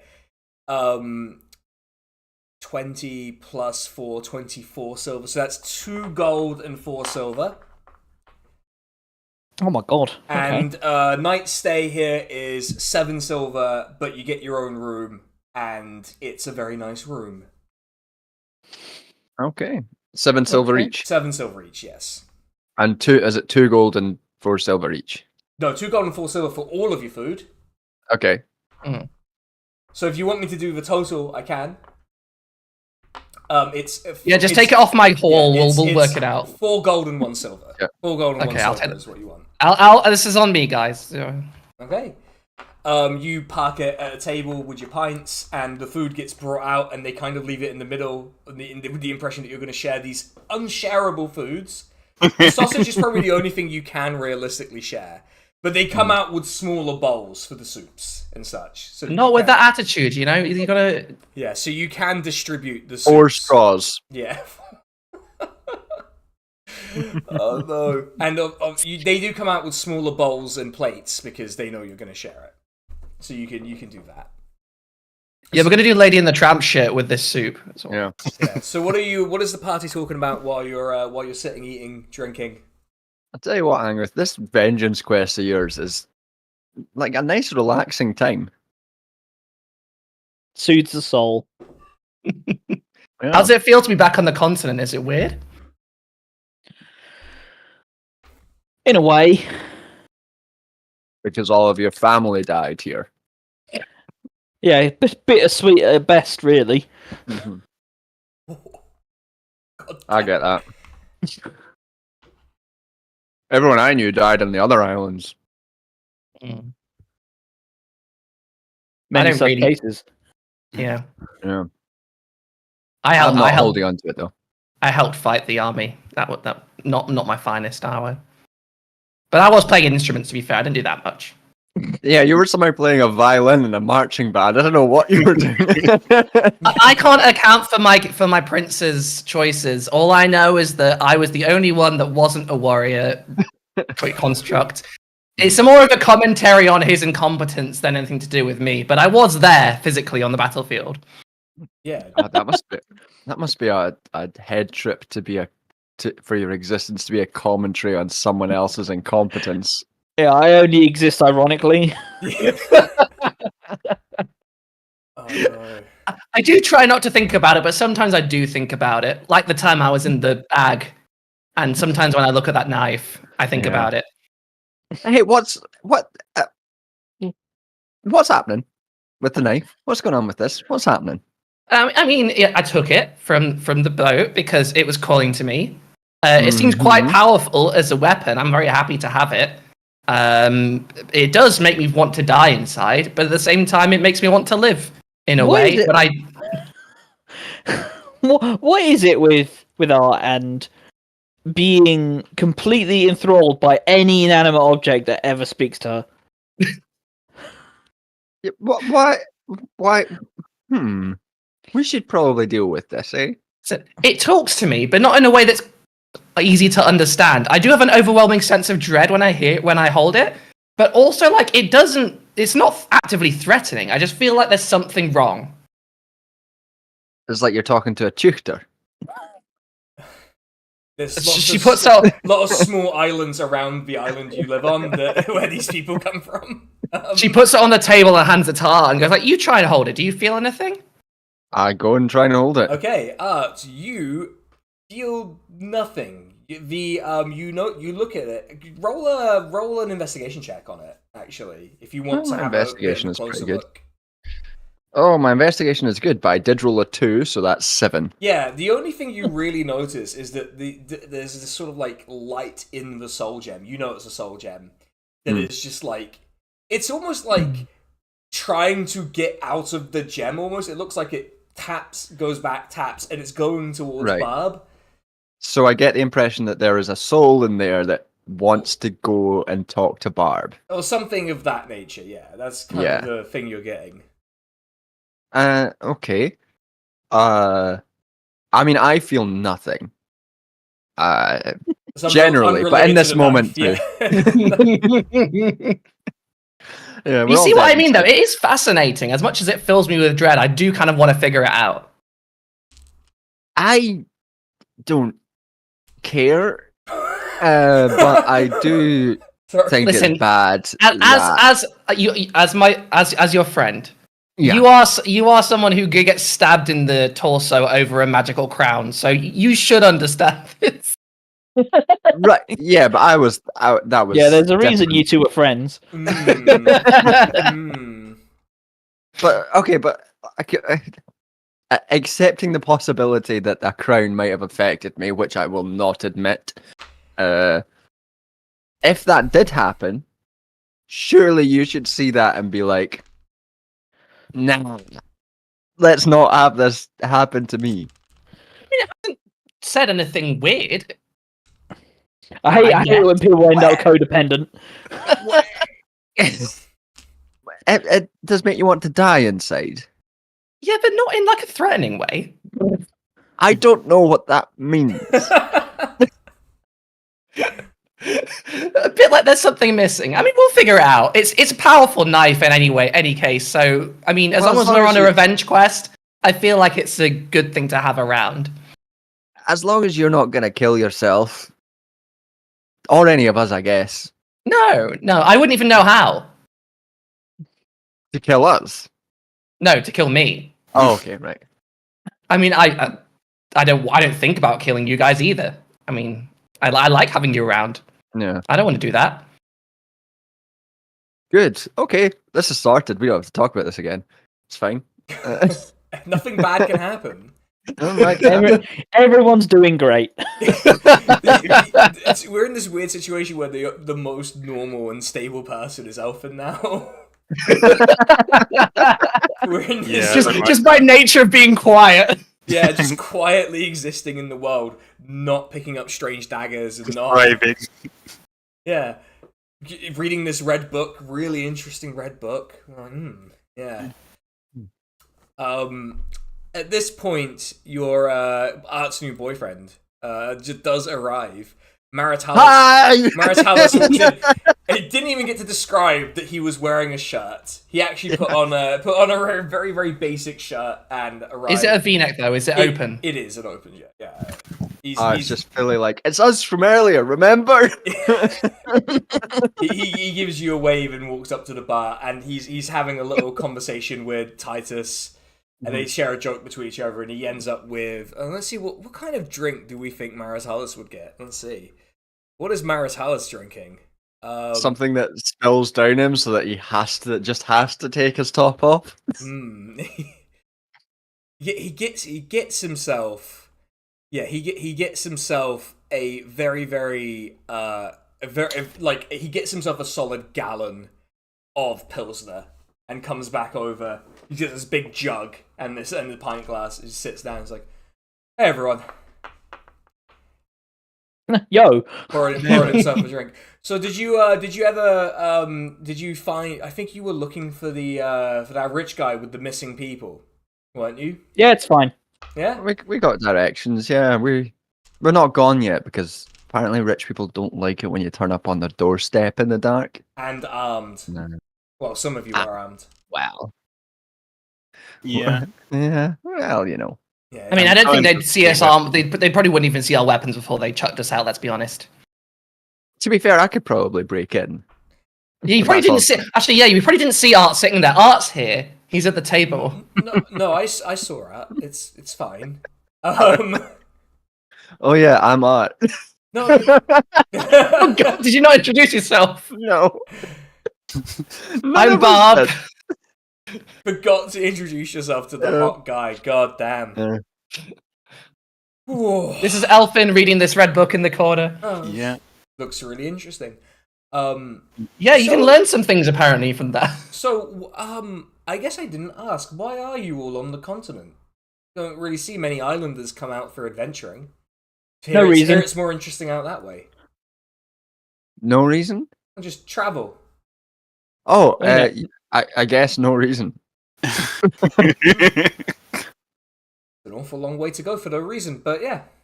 Yeah, I mean, we were friends with pirates, and like we just had like this really like heroic adventure where we saved a bunch of dwarves. Oh yeah. We did do that. In the Underdark. We met a mind flayer called Brian. Well, we called him Brian. Who was chill. Killed a Medusa. Yeah. Saved a few lives, and then we just made our way over. Ran a blockade, we ran a cool ran a stuff. blockade. Oh, Yep. you're interesting people. Yeah, we got involved in a pirate fight that turned out to just be a sort of weird hazing ritual between brothers. Oh, well, how does that work? It's like, do you have any family? Well, I don't really speak to them. Right. I mean, like, when teenagers fight each other as a kind of like training, sort of rough housing sort of thing. Sure. Imagine if that was lethal and involved boats. Right. So so both brothers own a boat? Yeah, I mean, they're Well, they pirates. both were on a boat, they're yeah. both pirate. Oh, okay. Yeah. Oh. No one told us about this beforehand, though. Yeah, I mean, I was fully gonna murder him. Yeah. So what? So I wait, almost wait, used a so, spell that would have destroyed the boat. So wait, what Yeah. did happen then? So how did the fight end? We got the better of him. He healed something. He had a weird black blood. No. Sort of went back inside. Normal stuff. Yeah, Yeah, it was it's- kind of yeah. suspicious. Sounds incredibly normal. Well, that's what we're called. We are Team Normal, so that's Like- like we keep that stuff in our stride. So wait, why did he have black blood? Oh, we don't know. We asked his brother, and his brother was like, "Yeah, it's always been." He's like a necromancer or something along those lines, but not a necromancer. He said it always. He'd always had it. Maybe can people be born necromancers? I wouldn't imagine that's possible. It's kind of a thing you have to learn, I guess. He had some like old god connection or something. I don't know. Yeah. That Next time we strange bump into man. him, I guess we'll ask. sounds. I mean, he seemed nice once she stopped fighting him. Yeah. But yeah, we're all Like- from different areas, right? We travel around. Like our friend Angrif is from this continent. We're not here for any reason other than that. I can tell because of the tempest, the symbols of tempest on him. Yeah, but we're not here to do with anything with that. We just like to travel around. I mean, I'm from Knee-High, and we're here. We were on the island before. But the many which one of the islands? The British one. Yes, they're spoiler alert. They all would have been some flavor of British. Elfin here she won't tell us where she's from. She keeps running away when we ask, but I'm assuming it's somewhere weird. Yeah, it is somewhere weird. You probably don't want to go there. I'm not really much of a traveller, to be honest. At least not since I got the shop. So yeah, it's. Well, I thought you were Mr. Worldwide. I'm gonna call you Pitbull from now on. I don't understand that reference. I mean, the DM understand it. The character doesn't understand it. I just want to be clear. I don't really know what. How do you feel about Kodak? Not heard of it. I'll have to look into this. I have to I'll picture it. Investigate it very carefully. What is a good night out around here? Oh, well, it depends what sort of thing you like. They do have if you go to the outer city, there's a lot more in the way of lower forms of entertainment, if you like. A lot more dens and such where you can intoxicate yourself in interesting ways, especially ways that come from Knee-High and the Sovereignty. They have some interesting materials. I mean, we've done ketamine, so we might as well do opium. Yeah, Yeah. It is Yeah, opium. Like, can't fault that logic. yeah. Well, we started, so we'll finish. Yeah. God, really not doing the gateway drug theory any favors, are we? I mean, Is yeah. that what you like to do? You Oh, only occasionally, but I Right, have the dabbling. I have the money Don't for you- it. I only dabble. Yeah, you Yeah. get very drunk in the core city. You go out to the Yeah. outer city, and you see what you find. There's all sorts of things: brothels, you know what's like? Yeah, dens. you don't smoke. Even more disastrous bars than this. I mean, you can get hashish cakes. Oh, very nice. So would you say you're more like a social opium smoker? Oh yeah. You know, I don't do it very often. Yeah.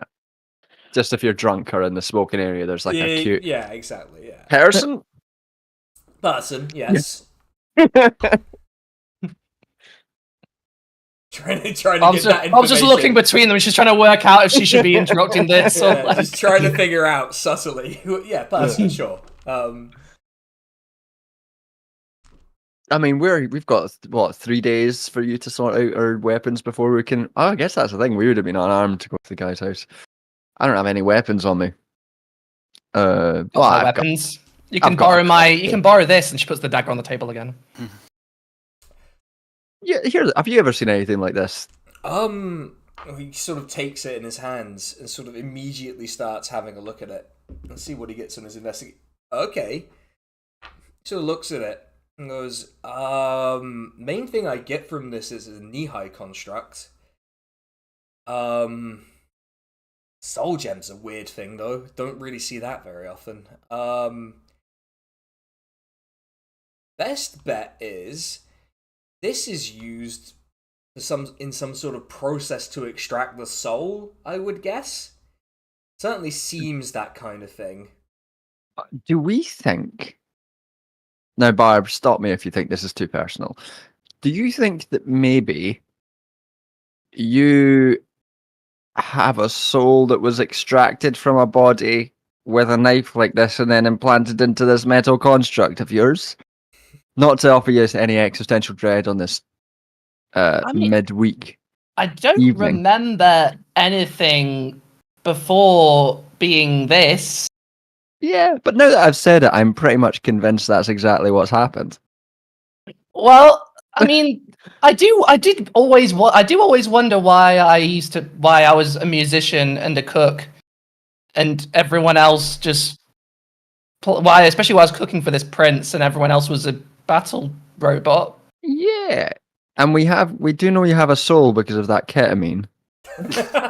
That is in canon why we know that I have a soul. That is true. Canonically, that is correct, actually. Yeah. That is, strictly speaking, completely accurate. I mean, if that is true, that's kind of terrifying. Yeah, that's I mean, the Nihai made the Warforged out of people from the edge of their empire, kind of tax on the periphery. Huh. The prince didn't really talk about that. No, I doubt he would. He said he made us himself. He said he invented us. Well, he might have. I mean, the Warforged were only really built for the big border war between the sovereignty and the... Well, they were originally meant for that, and then the prince turned on his brothers and... Well, you'll know the rest. He sort of puts the dagger back on the table. I smell another vengeance quest. I pick up the dagger. Belle picks up the dagger, and I think that she now recognizes that terrified feeling. Yeah. It is. And she's like, she looks at Art in the eyes and goes, I think you might be right. Yeah. No, I think so. I'm going to table this feeling. Yeah. No, it's good. Push it down. Push the feeling down. More drinks. Some of your strongest drinks. Martellus puts his hand up and just says, I'll get the drinks. And he comes back with like 2 gallons of the drink you've been having before and just puts it down. All right, let's. I only really order by the gallon, to be honest. Hey, no, that was a good shout. We're gonna have to get blackout. Yep. Let's go. I'm going to find out. I want to find out now if I can get blackout drunk. All right. Cheers. Cheers. Yes. And you all proceed to, like, Maritalis basically insists on buying the drinks because he sort of feels a bit bad given that you could not afford most of the things in his shop. Yeah, so he is buying. So we're a bit later into the night. Everyone's had a good bit of beer. Is Angrif drinking even? Maybe a few. Yeah. It's a good bit of drinking, and Maritalis looks at Angrif. So, a Tempest worshipper. Mm-hmm. You know, there's a small revivalist sect in the city, actually. A whole lot of the outer city are just refugees from Arisamia. And some of them get into the core city, and there's some people trying to re-establish worship of Tempest, but... What, of paladins? Well, not paladins necessarily, just people who are knowledgeable about the religion, but I don't know if that would be any help to you. I mean, frankly, there's no worship of Tempest fell out just completely in the area. Interesting. And yet they're talking about the champion of Tempest in land. They're calling him the champion of Tempest. What's the deal with this champion? Has he got a name? He sort of has to take a minute because he's a bit drunk. Like, I can't ever remember what his name is. They always just call him the champion. He must have had a name before. A non-specific name. Yeah, I can't really imagine what it was, but Champ. Yeah, maybe Champ, but like Champignon. He's a golden retriever. Yeah, yeah. It turns out it's. I actually saw a D&D thing for an awakened pie as a race, and I'm like, it's an awakened pie. It's an apple pie. I think it was Reganus. Reganus? Ronald Reganus. Ronald Reagan. Amber Mogadus? Amber Mogadus, maybe? No, I don't know. You don't need to strain yourself. We'll find out. I suppose. They don't really call him by the name very much, but he's some tribesman fella who claims to have been the sole survivor of the monastery of Tempest being destroyed. Oh, this thing again. Yeah, he's really built himself a nice legend, attracted a lot of people to his banner. A lot of people may not worship Tempest, but they remember when he was worshipped, and that was when the sovereignty wasn't there. And they're not big fans of the sovereignty. Angrif is not sure if this sounds like a scam. You'll never know unless you ask, you know. But yeah, champion of Tempest. You would have thought Tempest, so few worshippers left, wouldn't have the power to have a champion or anoint a champion. I mean, you're pretty champion, eh? I resent that notion. I mean, yeah. But, powers of gods depend on how many people worship them, right? That's common knowledge, I thought. He sort of takes a big gulp of his drink. He's in that stage of the night now. Just passive aggressive. Sorry, what? If he's rallying people to his cause as a champion, he must be spreading the worshipping. He'd be getting stronger, and so will Angrif, I suppose. I would suppose so. I mean, but people tend to hold to their patron deities quite tight in land, you know. I mean, bearing in mind, Tempest is the overarching god of like war in the abstract, so like that's not necessarily a good thing. Yeah, the more people he brings to war, the more power Tempest gets, I suppose. Especially a righteous or just war. Yeah. Yeah. Interesting. It's they say he's got a big host, 35,000 people harassing the sovereignty's army. 35,000 people. Jesus. Yeah, harassing the sovereignty's army. They say that they say that some nephew of the guy who pacified it's the legate up there, some Imbrex fucker. Ooh. Oh, that guy. Some sort of dashing cavalry captain or some such. Isn't it Lucalis? No, Lucalis is the senior legate. I at least seem to remember. Yeah. Well, if he's that active, are the sovereignty not quite worried about this? Oh yeah, they've got an army out. They've got an army out from the governor, and they're gonna try their best, I guess. But thing is, your champion's not directly running into their meat grinder of an army. He's just harassing them. Probably wise, to be honest. In the forests, he's harassing them, cutting off their supply lines, poisoning their water. At least that's what the traders say. Poisoning it with perpetual chowder. That's right.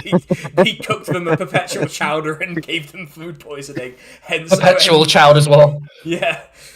Hence ending the occupation. But he takes another big gulp from his drink. But I don't know. Like, the sovereignty are apparently sending a big embassy out this way. Grand Duke's not. You have trouble from them here because, like, you're quite close to them. Do they bother you? Big walls and big armies, and they prefer the money from trade than from the hassle of directly governing this sort of area. Big, cosmopolitan, people are willing to fight to protect their way of life. And this is a very rich part of the world. Grand Duke could hire mercenaries, could hire the best mercenaries, could hire the Nihai to intervene if he wanted. I'm not gonna lie. We got money recently, more money. Yeah. Than I've ever seen. And I thought we were rich. Then you come here. Yeah. Yeah. I mean, nothing bad could ever happen because we got money. But, like... Apart from taxes. Wow, you tax us. We are... Do we get taxed as the Adventurers Guild? We've actually established this. You pay dues to the Adventurers Guild, and that gives you a tax-free status everywhere they operate. Yeah, you're a tax-free sort of like artisanal industry. We are free men on the land. That's so it. To speak. Yeah, exactly right. Yeah. That's exactly correct. Yeah.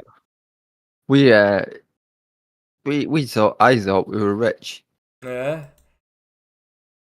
But you're right that when this place is rich, so nothing bad can happen here. And you can be rich in other ways: friends, family, possessions that make you happy.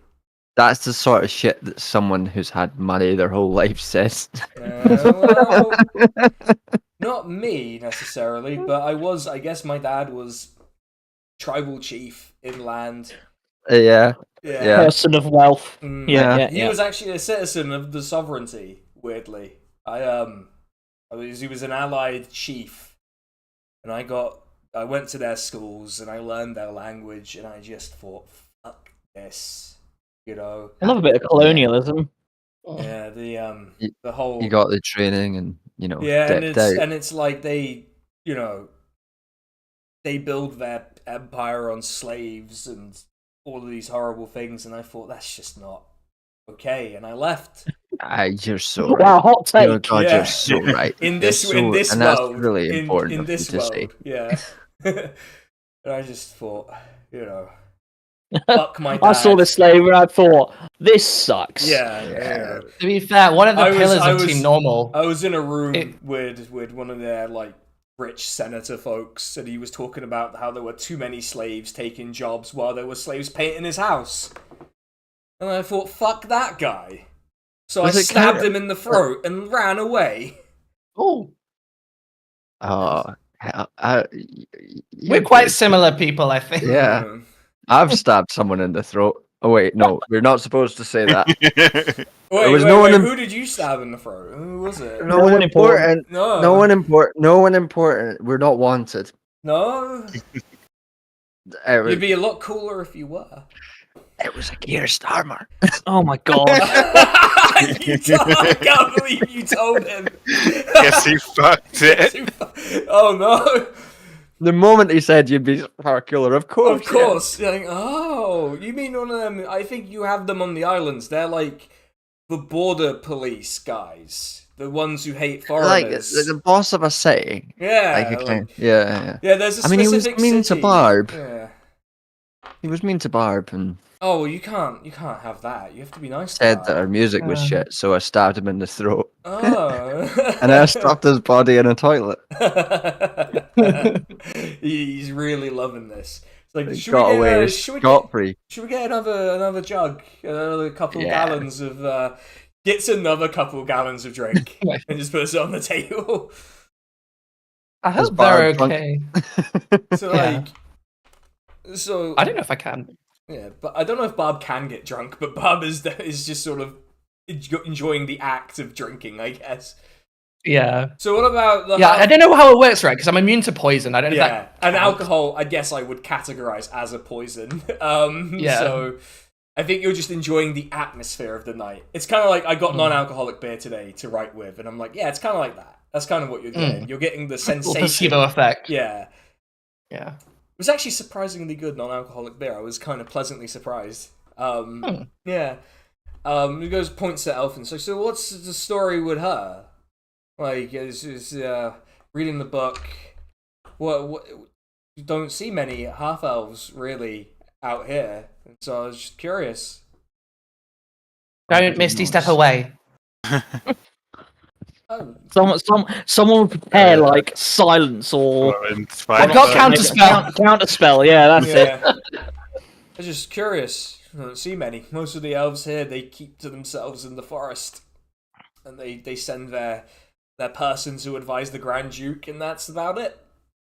Really, so we don't really see elves or half elves very much. It's a strange thing. Yeah, I met my warlock patron basically appeared to me and told me about communism. Oh, that is communism, you say? I have to read about that. What's that? Yeah, please explain at length what communism. Please describe communism. Yeah, half cut in the pub learning about communism for the first time. Hell I yeah! passed him the This book. is. We've started playing DC. We've started playing Disco Elysium. Yeah. Yeah. How much? What percentage of this communism would you say has been built? I'm just curious. I don't think any of it. Maybe like 1%. 1%, wow. 1%. Wow, we've been smashing it in this world, haven't we? That's never happened before. This is the closest we've ever come. Yeah, goddamn. So what? Alfred, is your whole deal about trying to bring about this communism? Didn't you grow up on a commune? That's kind of. Yeah, what do you think that 1% means? Yeah, exactly. Is it more sort of Fuerian rather than, traditional Marxian? Oh, it's communalism. I see. Yes, that's okay. Suddenly it's all making sense. Okay. So he sort of takes a minute, and sort of shakes his head to sort of sober up. He's doing the you blink really hard to try and sober now. So you're all staying here then? Yep. What's the plan? Yeah. Did any of you want to go out to the outer city? Hashish cakes, Yes. opium. Fuck it. Yeah. Yes. And, this could be a good time. Could be interesting. Let's forget all about who has souls and who doesn't. Wait, what does that mean? Who knows? Hey. He stands up. He sort of stands heavy. he just sort of stands heavy. You can tell the walk is going to do him some good. He sort of taps on Angrif's armor. Ting, ting, is he coming? Yeah, I guess. All right, and the communalism one should come too. It'll be good fun. The Yeah, communalist. Yeah. And you all stagger out, and you take the walk by the river. He insists on taking you by the river, and it is very nice. It's a clear, warm night, scenic almost, and the city is very nice just to look at across the river. The moons seem even larger than usual, and you come by the river gate, and now you're in this sort of like small, winding road surrounded by like 2 to 4 story tall buildings that look like they've been makeshift built. It's like and you do see like on the ground floor there are like dens and cafes and things like that open. So you pretty much take your pick. This is good fun, but we could go to the knee-high part of this, and we can go get the hashish cakes and just have a nice time there. That sounds grand. You know it better than us. Yeah, so you arrive at a place with a simple sign that says Osman's on it. A really really basic Osman's, and he sort of walks in. He goes, "Osman, are you in here?" Like, and you see this sort of like rather similarly buff knee-high gentleman, sort of golden skin, so but much shorter hair, mustache. Sort of sounding as like, yes, yeah. Oh, you've brought friends. I see. Hey. Sort of. Oh, you've been inside. Okay. You're doing the do the inner city then outer city thing. Got it. So there's 5 of you. Just pick any of the sort of like any of the seating areas inside. People will be out with your hashish cakes. We're team normal. We're team normal. That's nice. We're doing great. That's nice. +1. Yeah. Okay. That's nice. And also is the cat there? Yeah. Oh, the guy immediately comes out to pet the cat specifically. Yeah. Like there's no question that's not going to happen. Are you like creating like a collection of like hot buff soft men? No, it's purely because the guy is the world's equivalent of Turkish is why that's happened. Yeah. Like not because of any. But he pets the cat a lot and he sort of calls out in knee-high. Bub understands it. Bring out milk for the cat. Bringing out milk. Yeah, and you sort of you see it's sort of like floor cushions and stuff. And you also see that there's a singer on the stage singing this sort of like high pitched kind of. Oh, I don't like this type of music, but it's sort of meyhane music is what it's called. But like it's sort of this classic Ottoman style of singing that you get with the sort of violins in the background and sort of string instruments in general.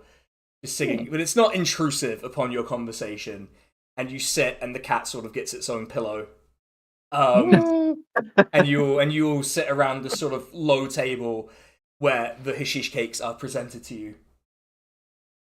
It's like, Give it a nibble. These are good. He sort of takes a little bite out of the hashish cake and like, they make them good here. Can you white death in D&D? Huh? Can you white death in D&D? We'll find out tonight, I guess. Can the cat have them? I mean, it's probably not. It's not real. It's not a real cat. It's just. It's a construct, kind of. Yeah. I guess it's kind It's an of real. extension of Elfin. Yeah. I mean, so yeah, Elfin can you get have the- high from the cat eating the hashish cake. Yeah. Which is exactly what I guess is going to happen now. Yeah. So you're all sitting in this. It's a nice establishment for what you've heard about the outer city here. It is a rather nice establishment. It's warm. It's warm. It's comfy. The chairs are nice. The cakes are good. Who's eating a hashish cake then? Via cat or not? Okay. Absolutely I'm not. trying. Absolutely not. So Angrif's like, hey, he sort of taps on the arm. Why aren't you having a hashish cake? I've had enough excitement for one day, thank you. That doesn't sound. That's not very cash money of you. Oh, I'm sorry, was that not swag enough? No, it was not. Stop wasn't very being not smart. cash money. We're embarrassing us in front of our cash money You're friends. embarrassing us in front of the hot buff guys in this Turkish establishment and the other buff hot guy. It's okay. We got the cat can have another one. Yeah, and to be honest, and to be honest, yeah, you people of Tempest were never really the most indulgent type anyway. Really, very disciplined, very boring sometimes. It's hard. I try so hard to wingman him, and he's not a bad looking guy either. Is the thing, you know? He's got no game. I'll tell you that much. There was no, but he keeps attracting them. That's the thing. Did they have? I never went to the monastery or to any sort of establishment of Tempest. Did they have women there as well, or I don't know if you like women. Is it? Did you have to do abstinence, Angrif? Is it men? Wait, are you a eunuch? Am I a eunuch? No. So you have the things then? Okay. Yeah. Do you fuck? Have you fucked? That's enough of this conversation. Thank you. But did they? Do you? No. Do the Order of Tempest fuck? Not you specifically. Angrif just gets up. No! Don't go! We're not. No. We're just curious. We're just curious. Does Angrif stay? Can I I'm gonna roll the dice. Okay. If I roll more than a 10, I stay. Okay. 3, I leave. Okay. It was like, oh, you're not fun. I think he had a crush on someone at the monastery. I would bet. I tell you, there was someone on this boat we were on, and he was down bad. Yeah, I tried so hard. Wait, and this one on the boat. Who are they? What was their deal? You know. I mean, so she tried to rob us once. She was bad at it. All right. Not good at it. Well, you got to practice, right? You know, like.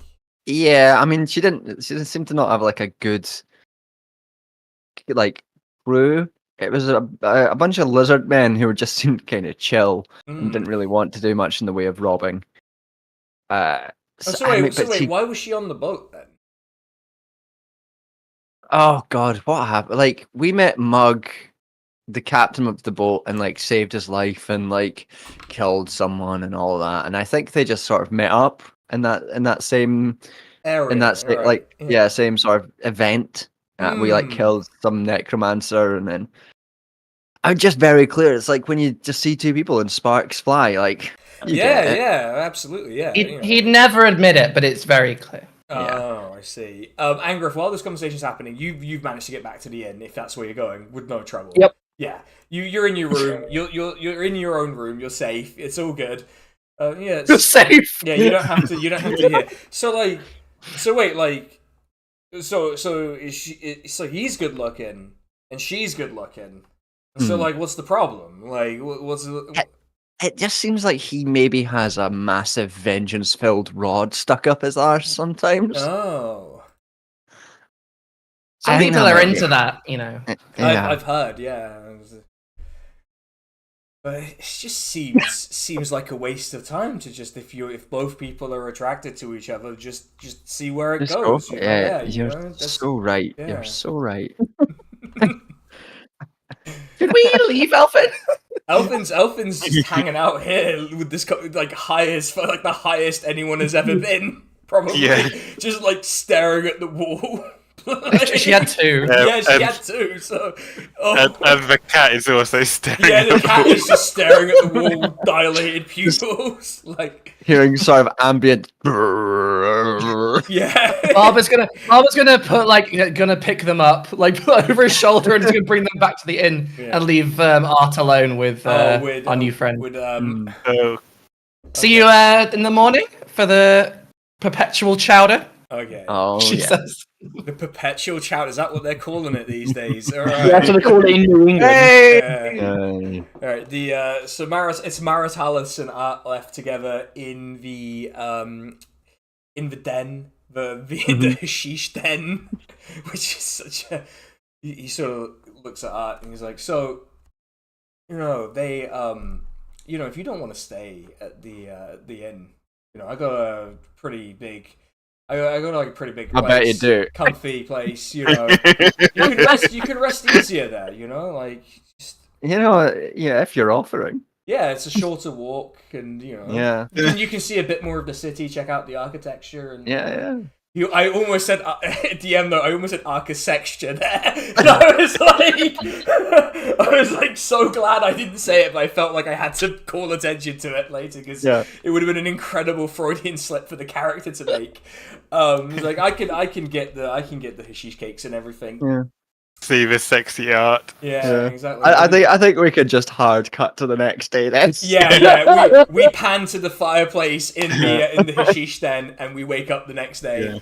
You have the Geralt in the bathtub thing, but it's just art. Yeah, is Art staying for breakfast with our boy? Yeah, absolutely. Yeah, he actually does take you to a place in the outer city, a little cafe. For a bit of breakfast, it's very nice. It is in the being groomed. Being groomed. Art's like 40, isn't he? Like Art's like a 30-year-old man. Maritala stakes him out to a nice cafe, and it's good for the hangover. The knee-high food is good for the hangover. They come out with a turnip juice, Lots of eggs. a lot of egg, a lot of meat, a lot of toast, a lot of butter. And turnip juice, which is actually a Turkish hangover cure. It does not work. Do not listen to my grandmother if she tells you that. She's a liar. I mean, here they say rakia, and that's only going to make it worse. No, do not do that. That is so obviously a horrible idea. Why would you? Just imagine. You will throw up, and that might change things. Imagining doing that almost made me throw up, honestly. And I'm not even drunk or anything. I'm just like. The rest of the party, you wake up at the Goat and Goliath, and there is complimentary breakfast. You do get a kind of eggs and meat and toast kind of breakfast complimentary with the room. And Art walks in almost like at 11 a.m. They call it a full Islander. Yeah, full Islander. That's right. You have a full Islander. Amazing. Yeah, got some mushrooms in there. You got hash browns. I'm imagining the kitten still has like a little red ring out around its eyes. Like, Elfin's still a little high, probably, considering how much she had. Yeah, it's sort of swaying. Yeah, the little the I did not realize how high this would get me. High. Recent victim of it, actually. Oops. Yeah. Yeah. You're not hungover. You're just kind of groggy for a day. Yeah. It's a weird feeling. But Art walks in the door probably about 10:30 in the morning. Your guy opened his shop on the way, so you just sort of you dropped him off at the shop basically, and then went to meet up with your friends who are sitting at the breakfast table. And so what is everyone's reaction to Art coming back from Maritalis's place? The cold shoulder. Did you get the prices down at the? I'm assuming that's what you were doing. Did you get the prices down? I mean, we did some negotiating. Not on the negotiator, though, to be clear. Everywhere's the negotiator if you try hard enough. Yeah. Did you all have a lovely night? Yeah, you're fine. Elfin's alive. Angrif's genuinely quite healthy. Yeah. Yeah, goes to bed at a sensible time and says no to the hash cakes at fucking 2 a.m. or whatever it was. And Yeah, then, You know your limits, and I respect that. It fully gets would have been like weirdly 1 a.m. personal. Yeah, when things get weirdly personal, that's when you weirdly personal with the guy you just met that day. You're just like, all right, that's enough. You Time to go home. also told that guy the biggest crime you've committed. I will know. You have told him the biggest crime you've done. I don't know what he'll do with that information, but Hey, it's a good thing.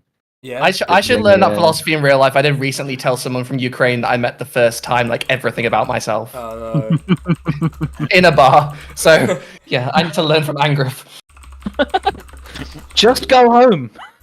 Yeah, just go home, everyone. That is. It's easier to stay seated. There is a point of no return where it's like I can't be fucked to go home, and so I am just like parked in a place and just like yeah. Hey, good things can happen. Yeah, it's often Nothing can go wrong. Nothing you know, bad can Nothing happen. bad can happen. Yeah. So, everything good? You worked out well? You had breakfast? Do you want some? Oh, I could eat again. I worked up an appetite. Do you know? I feel like all of this conversation is just like when someone's really mad at you and you're just being normal to like try and spite them. Oh no. So, shall we go How's to everyone the? doing today? Yeah, how are things? Oh, the weather's interesting today, isn't it? Anyway, yeah. It is yet another clear, warm day. Shall Do you we want to go check out this missing persons thing then? If we're all Yeah. had your let's- sex, I mean eggs, you know. Yeah. I mean, I'm feeling relaxed and happy as long as everyone else is. That feels directed. That feels, It like feels slightly mean. Like it has this this quality to it where it's like, not convinced by this one. I'm gonna be honest. maybe make him know ask whether Art should practice abstinence to stop being mean. Yeah, Art is not allowed to fuck from now on because he's too mean about it after. Some people are a mean drunk. He's a mean. I mean, sober. Art's just a mean bitch. I mean, completely true. Right. So what is the is the party off to the to what was his name? I'm gonna check it real quick. Venicaris. We've got 3 days to sort this stuff out, so we should, right? Yeah. Venicaris. So you make your way out of the Goat and Goliath, and this is a weirdly familiar path to you because you go by the river. You're going by the river. It's a very pleasant wind rolling in from the sea. And it's a big river, this is a big river estuary. And you do see that there is, and you did notice this last night, there are these really well-constructed long bridges that span the estuary. That are just... We should try and clock any ferry boats and stuff as well to see if we can get on something cheapish to get out of here eventually. There'll be all sorts of things, probably. You never know. But you do arrive at this. I would say, in the context of the city, it doesn't particularly stand out. But to you, this is like nicer than where the Kirstama lived. It's pretty much nicer than anything you've ever seen, but it's just kind of normal here. Big ass fucking house, like palatial mansion, kind of thing. Do we just knock on the door? Can we get in? Do you have to like go through a gate? Like how There is a gate, and there is a gatekeeper. A half-orc gentleman kind of standing there, one broken tusk, like, yeah? You have business here? We're adventurers. We're here about this. I point to the little note I've made about the... Yeah, he actually pulls out glasses to read it. Oh, that's adorable. It's like... you do clock when he puts the glasses on. He does have like a couple of grey streaks in his hair. Like, Is it like Homer Simpson's with his with Homer's? Yeah, exactly. Wait, who called all these weird places? He's like, yeah, they put that notice out a couple of weeks ago, really. No one seemed to bite on it. Come in. He sort of opens the gate. And he closes the gate behind you, and he takes you pretty much directly to this kind of late middle-aged, very well-dressed man sitting in what is essentially just a very stuffy office. Scrolls everywhere, papers all over the desk. Just kind of looking down at his stuff like, I just can't. Just so much. And he sort of looks up. He sort of looks. And he sort of spots the half-orc standing there. And he's like, why?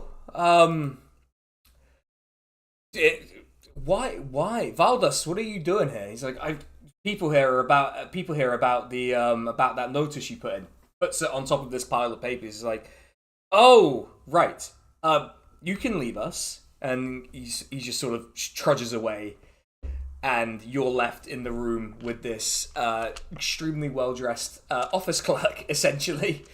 Like, can we sit down? Are there the chairs for us all to sit across? There are chairs. There are chairs. You can sit across from a table. No, you can't. No, again. It's happening again. No! Oh no! It's like, Team normal, go! so, By your powers combined, I am very off-putting. so, I see that you've responded to the master of the house's notice. So,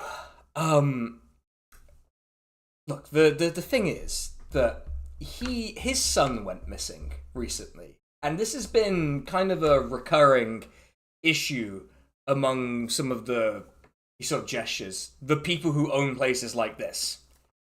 Sons, daughters, usually young, just disappearing. And frankly, I get the feeling a lot of the particularly wealthy families here are like, well, you know, we need to get rid of sons and daughters, look how they pile up. But for some reason, our beloved Master Venikaris loves his children, which, you know, I would say is a generally good trait to have.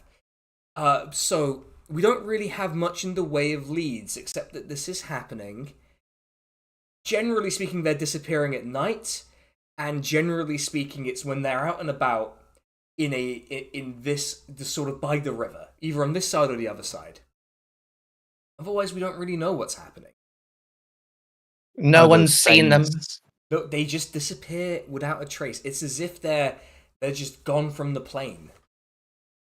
No signs of struggle. They don't leave any trace behind. It's partially why the guard are not really dealing with this, because frankly they'd have to admit that they can't solve the problem, and then people would start rich people would start panicking, and then the Grand Duke has a big problem because all the people with all of the money are panicking. Right. In terms of the fees, it's undisclosed on the notice. Yes, there is. It's essentially the fee is how much does it need to be? Well, I don't want to do competitive salary for my adventuring. Baby. How many pounds of gold can we put you down for?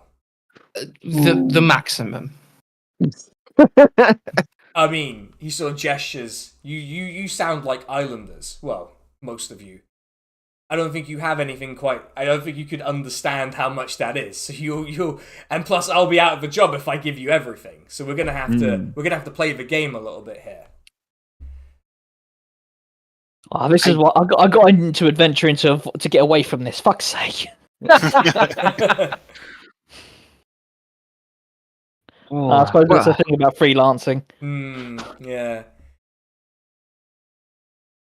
Think about how much money would be. You like money. You could like counting. Counting less so. I do like money. Is it more a tactile relationship? It's weights based, yeah.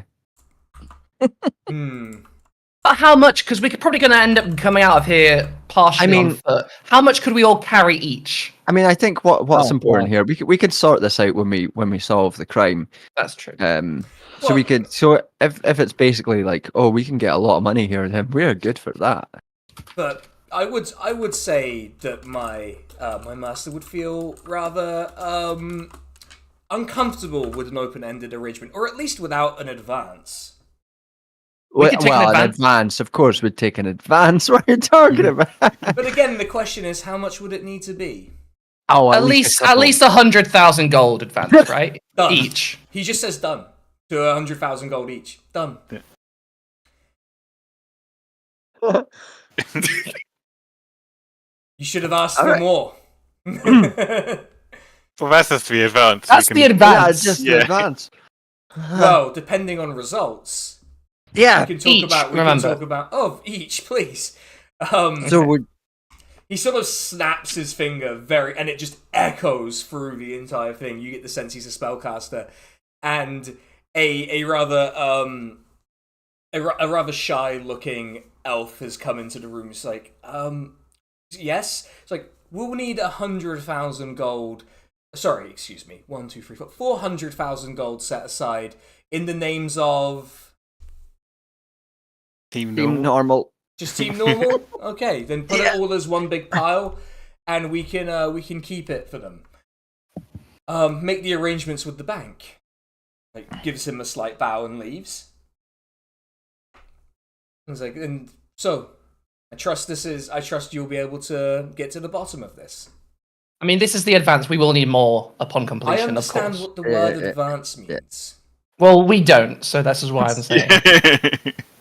I will need a couple minutes before we leave as well. Yeah, just I to mean, stay set I to see if appreciate it's a lot of money and you may not be able to carry it, so we'll hold it in your name, but Yeah, basically, no, that's what I meant. if you spend anything on the thing, we can refund that as well, provided it's to do with the actual completion of the task.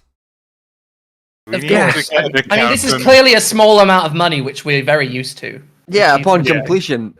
Yeah, Sure. upon completion is something that's happening right now in Tar, I think, at this point. Okay. Please, take all the time you need, I understand. Oh, yeah. Hmm. Can we get you a water, or... Have you got a cigarette? Oh, well... He pulls out, like, a little sort of wooden box of cigarettes. Little fucking snuff box. Yeah. There's a little box of cigarettes. Yeah. We get the Just, tobacco like, from the hand knee-high. shaking. Just, Did you get shortchanged last night? Well, he actually, to light the cigarette, snaps his finger and a little flame appears and lights it for you. You seem to have considerable powers, if you don't mind me asking. Oh, What stopped you from figuring this mystery out yourself? Frankly, it's below my pay grade. Even rich people go missing. If I'm honest, my job is to settle the accounts of the House of Venacaris. Anything else, not interested in it. I work to contract. just a quick question. How much do you think do you reckon that these are voluntary escapes by sons and daughters to some sort of place? I don't really follow the lives of my employers or their peers, because frankly, I find rich people incredibly boring. I do like their money, though. Oh, I hear you. And so, Okay. unfortunately, I can't really offer much in the way of direction other than the things I already told you. They tend to go missing by the river, they tend to go missing at night, and it's predominantly young, wealthy members of households. Okay, so if we were to then find what we could do to solve this, I reckon we can find a place for young, wealthy wankers hang out, follow one of them, and wait to see what happens, see if they get picked up. Is this happening regularly? Is there likely to be more coming up? I mean, or is it there a might pattern be. that's stopped? There might be. It doesn't really follow a particular pattern, it just happens occasionally, and it happened to be the House of Venacaris' heir who disappeared, which is troublesome. Would you happen to know any affluent young people that haven't been taken that we could tail? He sort of gives you a look like, I feel like I just explained this, but he just sort of continues like, I don't follow the lives of these people. Frankly, that I knew my master's son had gone missing was really a professional thing, not a thing I care about particularly. If you want to know more, there are plenty of establishments where the children of wealthy families hang out. I mean, they tend to like the outer city. What's the Oh, most yeah. pretentious place we could check out? Oh, now we're talking. All right. Tavern generator time. Let's see what ridiculous name we get from the tavern generator. Also, I need to make it like the wealthiest fucking pub imaginable now. Is it for the outer city? Is it like they're going to like fake rundown kind of places to seem edgy, or are they going to that like? is the sort of thing. Yeah. Yeah. And the places are actually completely fine. It's just an atmosphere. It's posing. Yeah, it's like one might someone's call it. put fake graffiti on the wall or something. The tendency for the young rich folk is to go to a place called the Horse and Hippogriff. Not the Horse and Horse. No, not the Horse and Horse. I have heard of that famous establishment, though. Oh, you would love the Horse and Horse. Yeah. Most famous tavern on the islands. I mean, it is now. With good reason. Yes. I've heard many an interesting tale from the Horse and Horse.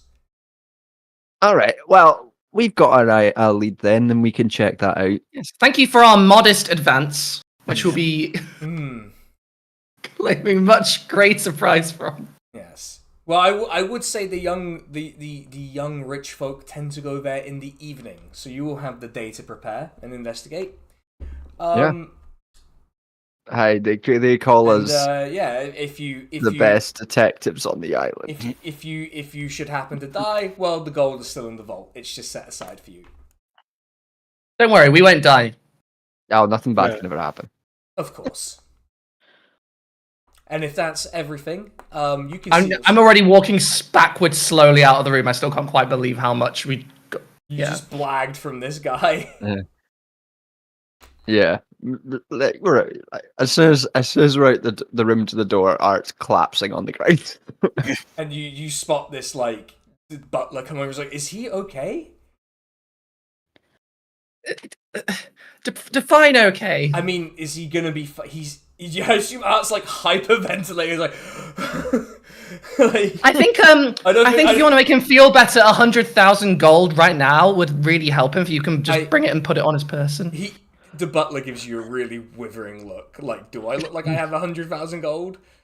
Yeah, my emotional support horde. Yeah. Like, I thought everyone around here. It clambers up. The butler offers you a hand to help you up. Yeah. I guess we could probably start with you in terms of talking. I'm sure you've spoken, given everyone. Oh God, I'm sure you've told everyone all that you know. You know Venicaris's heir, right? The one that went missing. Yeah, lovely. A fantastic young lad. Delighted by him. Get the sense that he was pestered by him as a kid. When the heir was a child, he was his favorite butler to prank. So who's an asshole, or no? He was just young and, well, poor boy, in love. In love. Yeah. Arrangement couldn't have worked. Some classic story. Some Amberman's merchant's daughter or some such. Do you reckon that this is a voluntary disappearance on his part? Well, the rumours are lots of young folk have been disappearing. I guess there's no way to prove a pattern. But my guess is he would have very much enjoyed to elope with this merchant's daughter. What was the merchant's dad's name? You have to forgive me. I'll need to think. His name was Naglis. Nuglis? No, Naglis. Oh, right. I guess if you want the actual how this name would actually be pronounced, it's Naglis. Right. I thought you said like someone who was without nugs. No.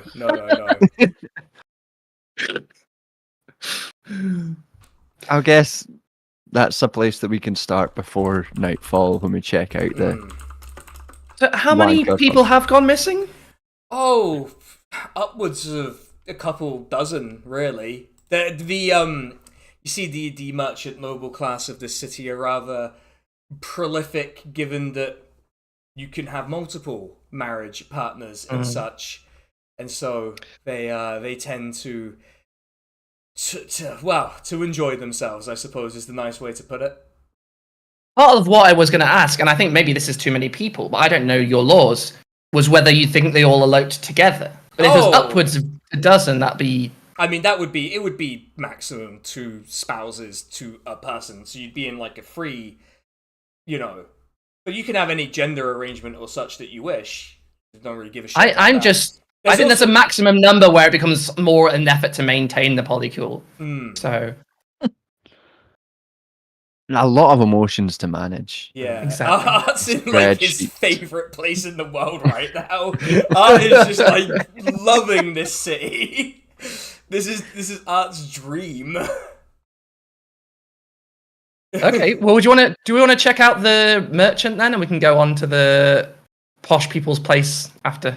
I think that sounds. See if the merchant's daughter's disappeared as well. Yeah. Where would we find this merchant?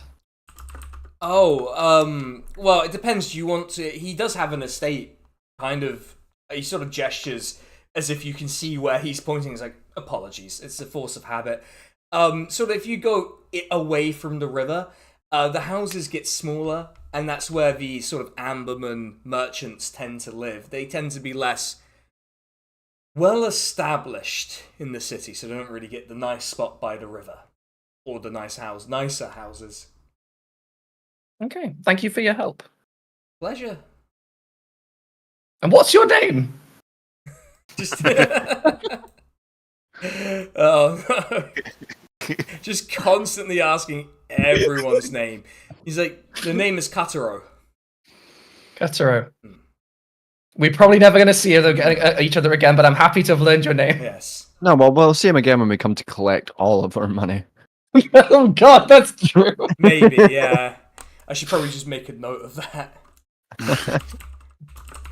Because I'm gonna look real stupid in a bit. Well, if you ever collect on this money. Alright.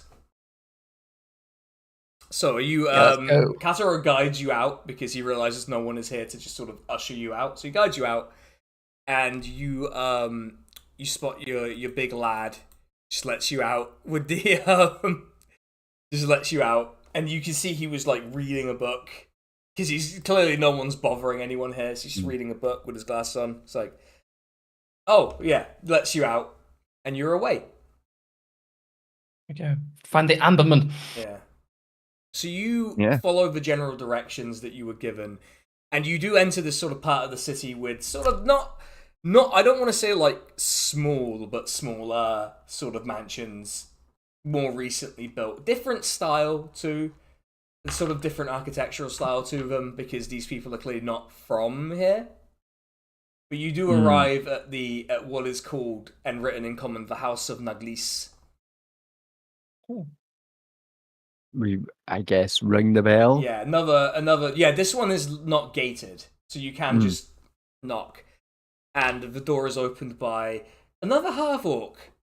Just sort of another a very bald half orc. Just kind of standing there. He's like, "Oh, can I help you?" We are looking for Nudleys. Nugly. Oh, the master. Right. Yes. Right. What's this concerning? We would like we're chasing up a missing persons report, Yes.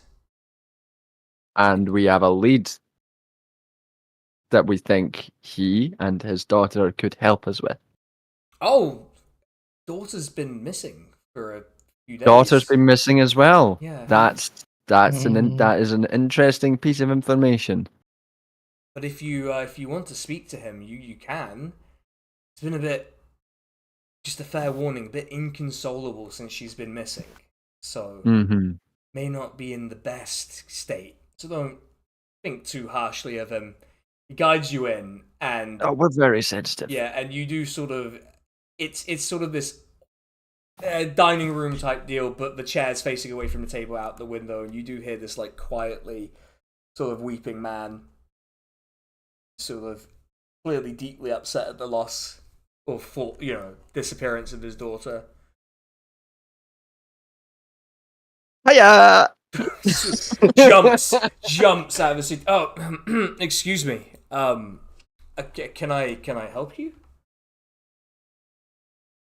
Yeah, we're here. I was really sorry to bring this up, but we're investigating missing persons. You're not from the guard, are you? No. God, no. We're from the Adventurers Guild. Oh, we're normal. Normal. You see the look on his face of like, oh, that's so much worse. Oh, somehow that's so much worse. Oh, that's We just want to investigate. We came here about Venikaris's heir went missing, and we heard him and your daughter were close, and that she is missing too. Did she mention anything before? Just went out to the places they always go to, and then doesn't come home. That's all I know, really. Do you think there's a chance they eloped? I mean, I don't see why they would. The House of Venikaris seemed open to, to the idea. Okay. Venikaris isn't a prejudiced person against Amberman or anything. Amberman himself, it was just the idea was there. There was no reason to believe that. But what places did they normally go to? Was it the Horse and the Hippogriff? That is one of the places, yeah. But they all of these young people, they like to go out to the outer city, and there are these horrible knee-high people who just give them all of these cakes. Let's calm down a bit. Let's take a seat and think about our prejudices before going on. Yeah, but just knee-high people and people from the continent who run these establishments, and they take advantage of these rich people because they don't know how to live in the actual world. And that's why I'm so worried. So if they're out there, I don't know how safe they are. You think the knee-high business owners are taking these people? Oh, no, I don't. Well, maybe. I never had that idea, but now that you mention it, I'm strangely receptive to it as a concept. Barb's just creating racial prejudice. Yeah, but the knee-high have never been that. They're eating the cats, they're eating the dogs. They're eating rotating meat and serving it in a bread. Kebabs, they're calling it. Kebab. Yeah.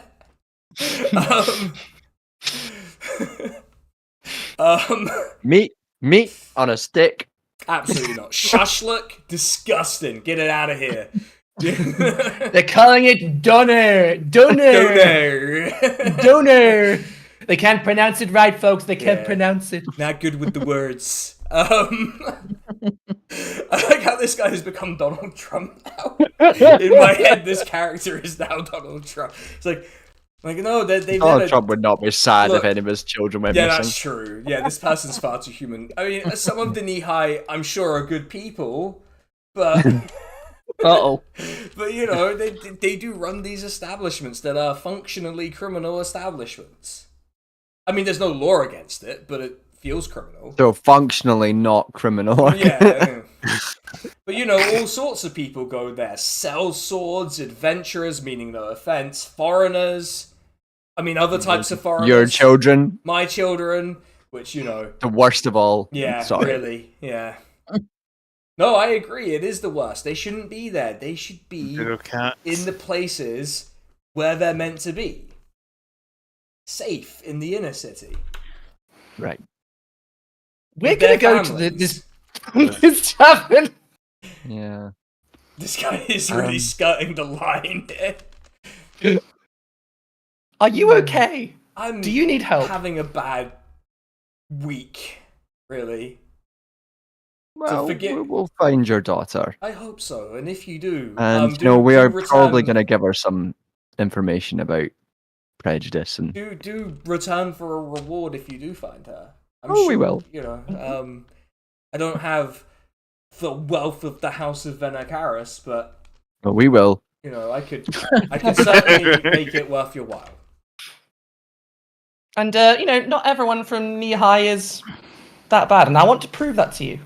Oh no, Barb, you don't need to prove. You don't need to prove that you're not bad. He sort of pauses this guy. Apologize. No, I holds up hands like, you don't have to prove anything to this guy. Fuck him. We'll find his daughter. Yeah. We're gonna go now. Okay, very well.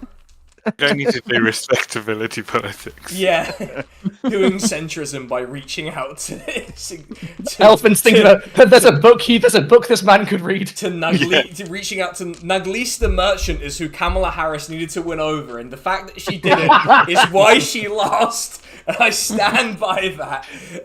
She shouldn't. She campaigned with Niglis the merchant the entire. Yeah, the whole time, and his daughter. Oh no. Okay. Needs to read Jeremy Crumblin's big book of not being racist. Yeah. Yeah, Jamopoly has a book about not discriminating against people, but it's very unpopular for some reason. It's banned in most places. For some reason, it has an approval rating of -50, even though no one can quite explain what's wrong with it. So, anyway, you are outside the house of Naglis, and that is where we will end it for tonight, because we have hit an even 3 hours almost. So hope everyone had fun. New city, new continent to fuck things up on, new quest line, and new continent, same old me. Yeah, and more money, and also more love interests potentially. Much more money, if the sounds of it. I mean, I don't trust this amount. Yeah, but I was trying to channel like the scene in HBO's Rome where Herod's bribing Mark Antony. He's like, "How much does it need to be?" And Mark Antony says a ludicrously high number. He's like, "Done." And Mark Antony's like, "I should have asked for more. How can this happen to me, the protagonist of reality?" But anyway, I know the things. I know the gold isn't real, but I genuinely felt like, yeah, oh, that's a lot of money. That's a lot of money. Chain lightning suddenly on the cards. Yeah, it could be. It's pricey, but you could get one of those toned down versions. So that's nice. But yeah, everyone, we're wrapping up here. Hope you enjoyed it. We'll be back in 2 weeks, probably. I would guess probably 2 weeks. What's happening in 2 weeks? It's the 12th of December. Oh wow, that's a cursed anniversary, isn't it? But anyway, but we'll make the most of it. But yeah, there's gonna be something happening on with Elfin's patron. Yeah, Elfin's patron is gonna be Hell's Electric. I'm gonna be going to a gig on the 12th of December. Ooh, they're not the 12th of December. What we could probably do the 19th, and that'll be the last one before Christmas. Yeah. All right, we're back on the 19th, everyone. So we'll catch you all on the next one. Good night. All right, bye. Bye.